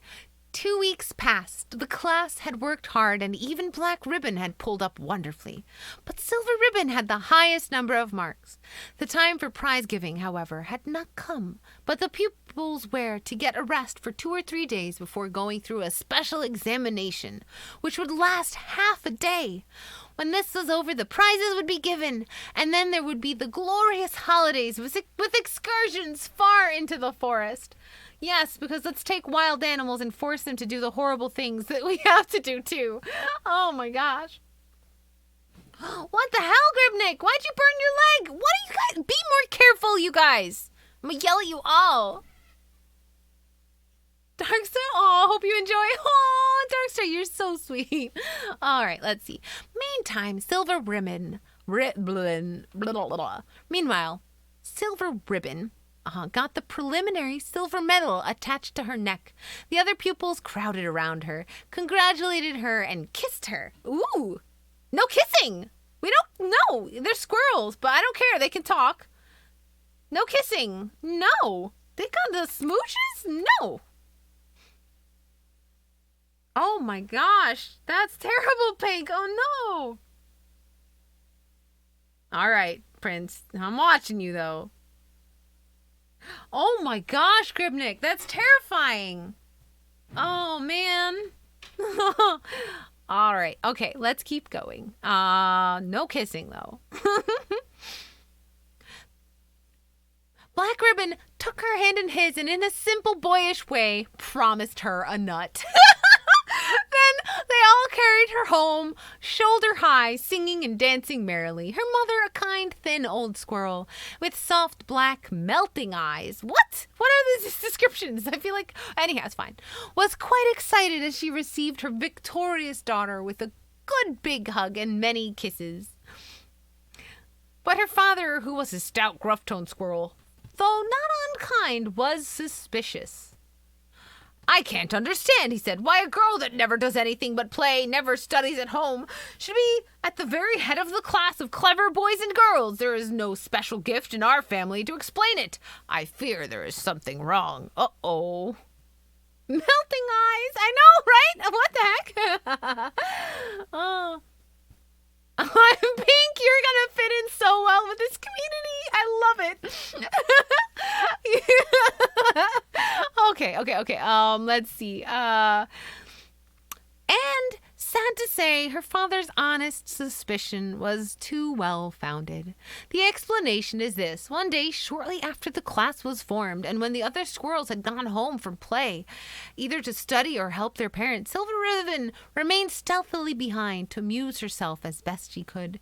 Hearing a soft noise in the tree upon whose branches she was leaping and running, she turned quickly round and saw a large, dark snake with gleaming, piercing eyes. She was frightened and was about to run away, which she could easily have done, as the reptile was not very near, but it spoke at once in a soft, attractive, motherly voice, and persuaded her to stay a minute. Do you wish to be at the head of your class, dear? Inquired the snake. I do indeed, answered Silver Ribbon. It's a great honor. You can easily secure it, said the snake. Without labor and trouble? Inquired the squirrel. Yes, if you do what I tell you. What shall I do? Asked the squirrel. What is your position in the class at present? The reptile asked. I am second, but I have reached it mainly by cunning copying from the other slates. I fear I can't keep that up long. You suffer silently from a weak spine, don't you? Inquired the snake in a sympathetic tone. I do, said Silver Ribbon. Well, dear, take my advice, and when class meets again, go to your teacher in a very modest manner and make a graceful curtsy. Tell him that you thought you would not in the least mind being in the lower end of the class. Yet, because of your weak back, he might favor you by allowing you the support of the shade tree opposite the fourth place. This will win him, for his mother has taught him to love modesty and to be kind. Having secured that place for the remainder of your session, watch what the 3 pupils above you jot down on their slates, and copy all their answers if they be different. When the teacher comes to examine the slates, beginning with number 1, and mentions who is correct, you will know which answer to rub out, which you can easily do without being suspected. Do as I tell you, and you will be often successful in as any one of the 3 best stoodles. Stoodles? The stoodles? That's a great word. Okay. The 3 students. Oh boy. This is going downhill. Okay. Where the heck am I? You could be as often successful as any of the 3 best pupils above you is correct. Be clever, be cunning. There is no harm in wrongdoing, and you will get honor and reward without any trouble, with plenty of time to go about idly and amuse yourself. Glide along through life as I do, dear, as smoothly and pleasantly as you can, taking everything and giving nothing. Ooh, Stoodles. Not Strudels. Valka, I know, yeah. You did call it, didn't you?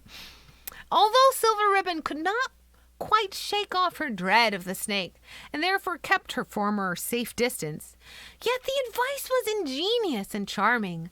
She at once agreed to take it, and having thanked the cunning reptile, she hurriedly scampered home. Oh boy, here we go. I shall have you as a choice mouthful yet, and through you all the rest of your nimble, pretty crowd, said the snake. When Silver Ribbon was gone, the reptile was an active specimen of the great boa constrictor tribe.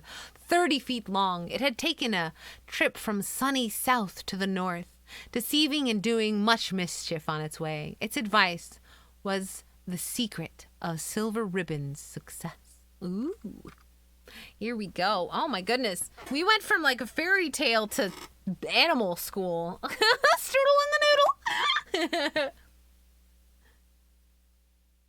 Oh my gosh, Risk Breaker. No, so yeah, we're on chapter 5. Let me just highlight this so I can easily find it again. I'm going to show you guys in case you didn't get a chance.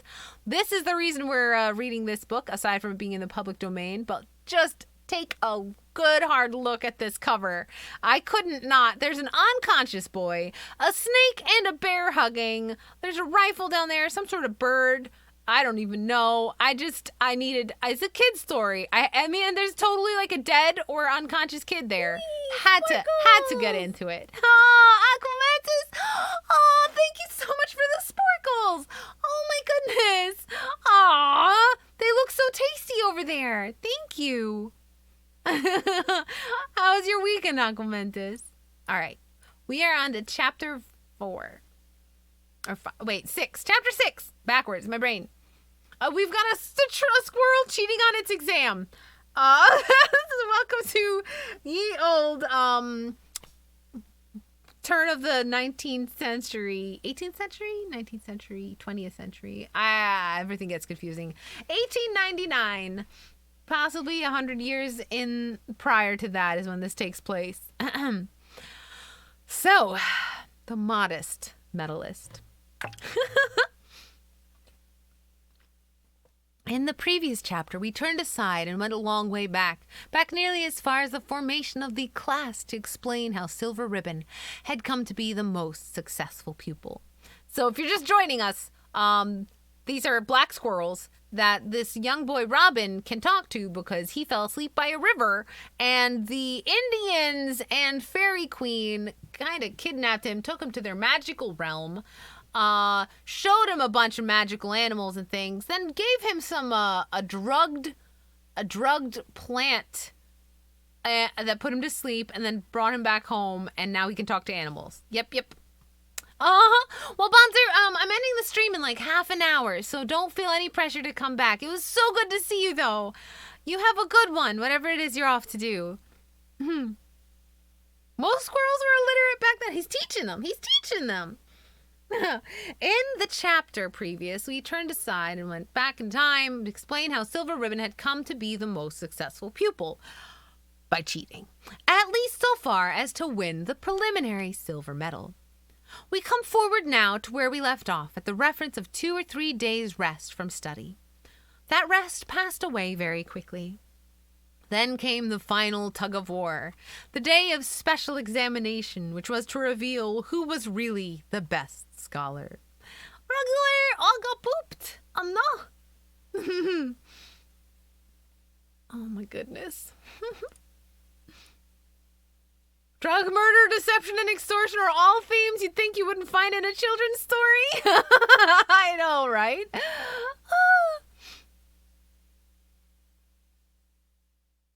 Oh my gosh, this is very dark, and it's not bad either, right? I wanted to just dive into some fun, interesting reads, and I thought it'd be a fun thing to do here with you guys. All right, let's see here. Let's see. All the pupils were in the garden on a Friday morning at 9 o'clock prompt. Their black fur was beautiful and glossy, nicely washed and brushed for the occasion, and their silken ribbons were neatly tied and clean. Silver Ribbon looked exceedingly well, and her silver medal was burnished till it shone like a little moon. When all the pupils had gathered together, they gave her a ringing cheer.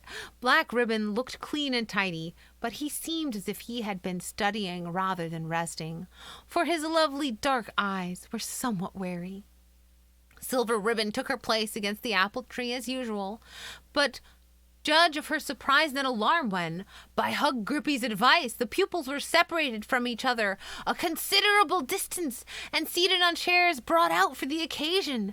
Having a sprightly disposition, however, she shook off her fears and, trusting to chance and to what little she had learned, she prepared for the contest. Griptic, how are you doing today? I hope you guys are good. Sorry, I'm just taking a quick pause to take a look at the chat. I hope everyone's doing really well. All right, let's see. Robin was a reasonable schoolmaster and did not give questions that had not been already gone over or that could not be understood. When each pupil had finished a question, the teacher went over quietly, examined the slate, and whispered the result. Silver Ribbon succeeded with the first question. She was happy with the second also, and her spirits rose high. She was, she thought, going to be chief prize winner and the head of her class after all. But her hopes were soon crushed. She was wrong on the third question and the fourth. Still she held on bravely. She was wrong in the fifth, the sixth, and the seventh, and her spirits fell. She looked wistfully towards the best pupils' slates, but even her sharp eyes could not discern the figures. When she found herself incorrect on questions 8, 9, and 10, she felt sick at heart, and when she tackled the remaining questions, her heart palpitated painfully, and the perspiration came down in beads from her little forehead, and her hands felt clammy and cold. She was long to the very last, and she fell into complete despair. Yeah, I don't know why this is what this kid wanted to do with his talking animals. Like, why? I don't know. It seems like such a waste. I would do so many other things with these animals. But hey, whatever. Is this the moral? Is this a do good in school and pay attention and don't cheat moral story? Is that what this is about? I'm going to be so ticked off if this, like, we're halfway through. If this is all about not cheating in class, I'm going to have a heckin' fit. When the results were announced to all the class, everyone was surprised to hear that Black Ribbon was first and Silver Ribbon was last. Black Ribbon was cheered 3 times over and was astonished to find himself famous, while poor Silver Ribbon was dazed and her little head dropped upon her medal and breast. As her chin touched the medal, she was reminded of its presence, a shining mockery seen by all, and she hated it from the bottom of her heart. Actually, this is a really good moment right here. This, so there's been a couple of cases of this happening in Space Cat Command, and this right here is one of the reasons why I get a little upset. Apart from a couple other reasons too, of course, but there have been times where people have like taken art of someone else's that they found online and posted it into the creative and claimed that it was theirs. And I totally understand the motivation of it and all that sort of stuff, but it's this feeling right here that I think works against people, because I totally get why you'd post someone else's art and say that you made it. Because you want to be good at something and you want people to think you're good at stuff and like you, right? And there's like a bunch of other little subtle things as well. But what it does is every time someone compliments it, you get reminded of the fact that it's not yours, and it actually hurts you. Even if you're not 100% aware of it, you're actually hurting yourself when you do that kind of thing. Of course, on top of that, you're taking something that someone else spent literally like hundreds of hours to build that level of skill, and you're saying that it's yours, which also, by the way, makes it so that you can never actually post art that you've done. If you get away with it even, or if you try, you're basically locking away your own ability to show your own growth. It's one of the few things that really earnestly gets me angry when I see it happening. The main character is evil. What do you mean? Isn't Robin the main character? I'm so confused. What's happening, Violet? Oh, the performance anxiety. Oh, Mike, yeah, no, taking tests is hard. Some people just do badly at tests. And her choice of how to learn at school. There's another lesson in that. You can learn at school to be good at school, or you can learn at school to be good at life. And they're kind of sometimes very separate things. It might just be regular. We're going to find out. Oh boy, let's see what happens after. Let's keep going. Robin drew up the white toy horse and presented it to Black Ribbon, and the class cheered again and again. He then presented the other gifts to the pupil in order of the merit till he came to poor Silver Ribbon. He was so sorry when placing his hand gently underneath her little chin and raising her head, and he saw that her eyes were dull, wet, and very sad. He knew at last that she had been a copyist and a deceiver, but he gave her no rebuke while removing the medal from her chest. He felt keenly that she was suffering punishment enough from disappointment, shame, and humiliation. Not knowing how she had been tempted to cheat him, he placed by her side the only remaining gift, which was a pretty little toy snake. All eyes were upon her, saying nothing, yet pitying and despising her.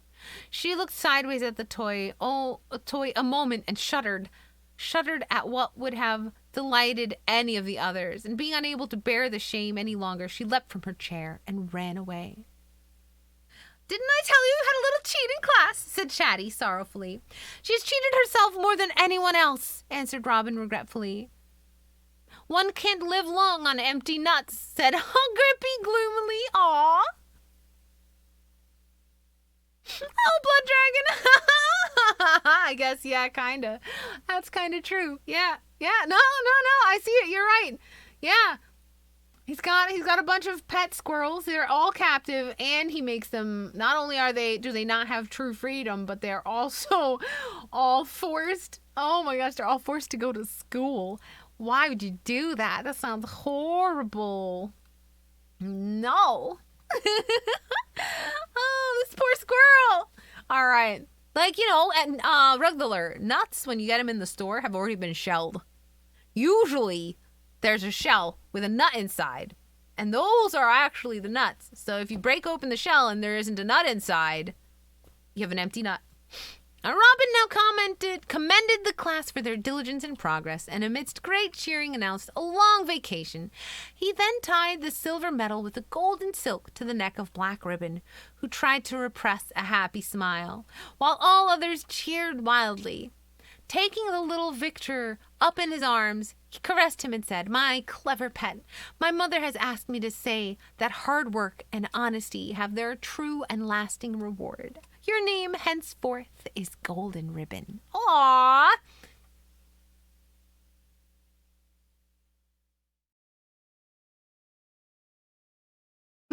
You guys. All right, let's see. The signal was given to Chatty, and she dismissed the class with an exultant Indian whoop that even startled Big Bruin and made him laugh. She said, "I thought for a moment that my enemies had suddenly come upon me." What? I don't understand that, but okay, sure. 3 of the best pupils, Red, White, and Blue, referred to before, then ran forward and, seizing Golden Ribbon, lifted him upon the back of his white toy horse. Getting confused, the little Black Rider sat upon the horse's neck and held it by the ears. Robin went in front and pulled, while all the pupils marched behind in pairs, singing merrily as they tripped along. Bruin brought up the rear with all the presents on his big, broad back. Golden Ribbon was drawn to the castle and duly presented to Robin's mother, who praised and kissed him. No kissing! No kissing. Why? Why you gotta do this? I have no idea. Pink TV? No kissing! while she presented him with a gilt-edged picture book full of wonderful stories. When Gold Ribbon was drawn home to his own door, they all parted with him with much handshaking, but with silence, because his mother was sick. Entering the door and going over to her bedside, he said, "Mother dear, I am first, and here's a great beautiful picture book, and there's a big toy horse at the door."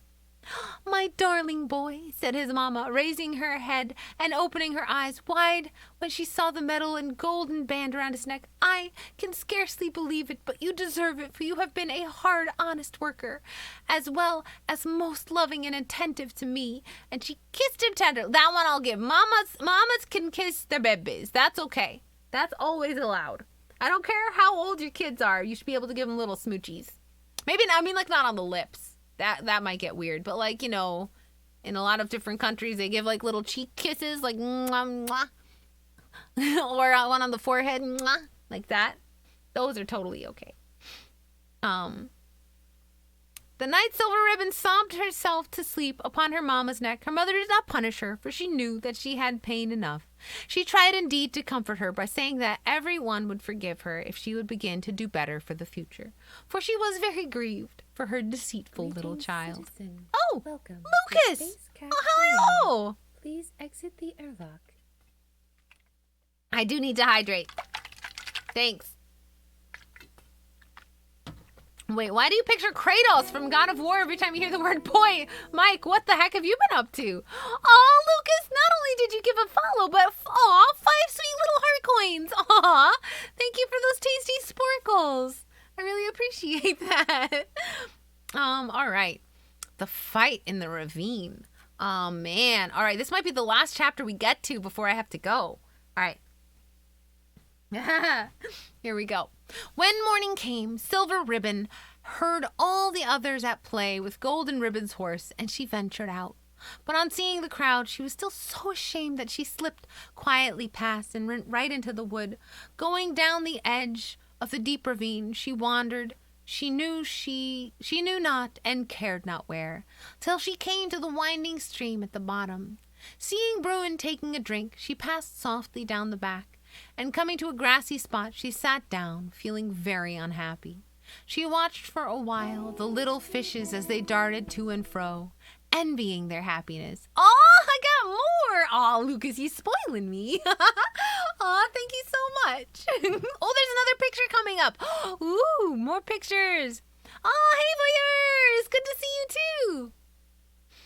Let's see. By hearing a gliding, I was like, you can't hear something getting more gold, can you? But hearing a gliding movement in the grass behind her. What was her horror when she turned around and saw the big snake a few feet away, its head raised, its neck arched, and its cunning eyes shining with fiendish glee. Poor Silver Ribbon would have run away, but she could not. She was too near and was fascinated. Oh no! Fascinated is the title of this drawing. There's the squirrel. There's the snake. Oh, that is a fiendish looking snake too. Hey, Cece, good to see you as well. Aha, said the hideous reptile with a hiss. I have got you now. Although Chatty was a funny bird and straightforward, still she had a liking for Silver Ribbon, and when, with her quick eye, she saw the poor, sad thing wandering aimlessly down the ravine, she followed secretly from tree to tree to watch over her. Noticing the rise of the horrid snake's head, she flew back like an arrow to Castle Frank to tell of Silver Ribbon's danger. Wow. The parrot. It's a parrot! Parrots are big! The parrot could totally have grabbed the snake by the head. Whatever. It's fine. Robin seized the short-loaded gun and ran after the parrot as fast as he could. The brushwood was very thick, but he pressed on, and as he drew near the spot, he heard roars and groans and hissing. Getting out into the open, he saw the snake and Hug Grippy fighting desperately. The reptile was coiled around the bear's body. Its head was raised, its mouth wide open, and its glittering eyes were looking straight into Bruin's face. It was gripping Hug Grippy dreadfully. He was in agony and was losing breath. Kneeling down upon one knee, Robin raised his gun, but being scarcely near enough, it was dangerous to fire. He might shoot the bear. Running right up without realizing his danger, he went close behind the combatants. Not noticing the serpent's tail in the grass, he trod upon it. When round his ankle it swept, and in an instant he was thrown upon his face and stunned. Okay, so this scene is exactly what we're seeing at the very beginning of the book. That's what this is right here. Oh yeah, look, you can even see the tail wrapped around his foot right here. Oh my goodness. We're getting close to the cover, right? This is literally it. We hit it. This is what's happening. Oh my goodness. All right. Let's keep going. This is good. This is great. This is fine. All right. This is terrifying. It's a kid's story. Yay. Oh, that's probably fair, Prince. Yeah. Modern kid stars are also dark. This is fine on this page? No, I don't have a this is fine image. All right, let's keep going. Back to the story. My goodness. The fight in the ravine. We're pretty far down in the book, though. Look at us go. All right, here we go. Agrippi, though fighting bravely, was losing the battle. Chatty was circling wildly in the air and screaming. Everything seemed to be lost. Suddenly, Robin woke up, drew a hunting knife from his belt, and slashed the serpent's tail, setting himself free. The reptile turned its arched head towards him, showing its tiger-like fangs, and hissing as from a pipe of steam. Robin jumped back a little and picked up his gun, placing it to his shoulder. He took rapid aim within a few feet of the serpent's head. Bang! Went fire and smoke and bullet. Snake and bear tumbled down together and rolled upon the grass. The unusual sometimes happened, and boy had done the work of the bravest man. The huge dark monster was shot through the head, and its long, scaly body twisted and quivered in death. Wow! Oh my goodness. Okay, well, Agrippi, slowly disentangling himself, went down to the brook and in a tremble and freely drank of the water. He rested for a little in the cooling stream and rose up refreshed. Coming forward to Robin, he licked his extended hand in unspoken thankfulness. As a member of a kindness class, he came to the aid of the silver ribbon just in time to break the spell, yet he himself would have perished but for the timely aid of a brave, true boy. Aw, more bits! Aw, Lucas, thank you for those sporkles. Did you make those yourself? They look delicious. Hurrah for my beloved young master, and for dear old Agrippi, shrieked Chatty in hysteric happiness. Don't mention me, said Bruin softly, with a smile broad and funny. Oh, gosh, nor me, said Robin modestly. It is due to us all, added he with a sweet, becoming smile. As the young soldier teacher, with Chatty on his shoulder and Agrippi by his side, carrying the gun, went home, with glad and exultant heart, to the quaint castle. Silver Ribbon became completely changed, working honestly and well, and from that time forward she was respected and loved. The awful conflict was never forgotten by the many pets of the Castle Frank. They talked over it now and again all their lives, and they thought how good and great was the young master who went through such trouble and danger for the benefit of creatures so much his inferior. Wow. Okay. Oh, that's a little racist. That's cool, though. All right. Thanks, late 1800s. Thanks a lot. I guess, said Red Ribbon on a certain occasion, Master Robin understands that we have feelings as well as human people. Chatty, who could quote scripture sometimes more appropriately than greater parrots, chimed in, A righteous man regardeth the life of his beast. Dearie me, said Green Ribbon, I never knew there was text for us before. Well. But fairyland we now must leave, the land of Robin's spell. Adieu, Celeste, magic queen, we like thy teaching well. All right, let's see here. When Robin went to school in the great city, he saw children trifling with their lessons, copying from the workers, and cheating their teachers. Yeah, this is totally, the whole thing was about the not cheating at school. Oh my goodness. Men that cheat themselves. Oh boy. All right, let's see. They succeeded for a time, but then when the day of searching trial came, he saw them fail. When Robin became a young man, he saw many who, carrying up the craft and ignorance of early days, were utterly broken down in the great business of the world. Impressed with the ruin that lies in shunning true and ennobling labor, he wrote a little book, and the title was Men That Cheat Themselves.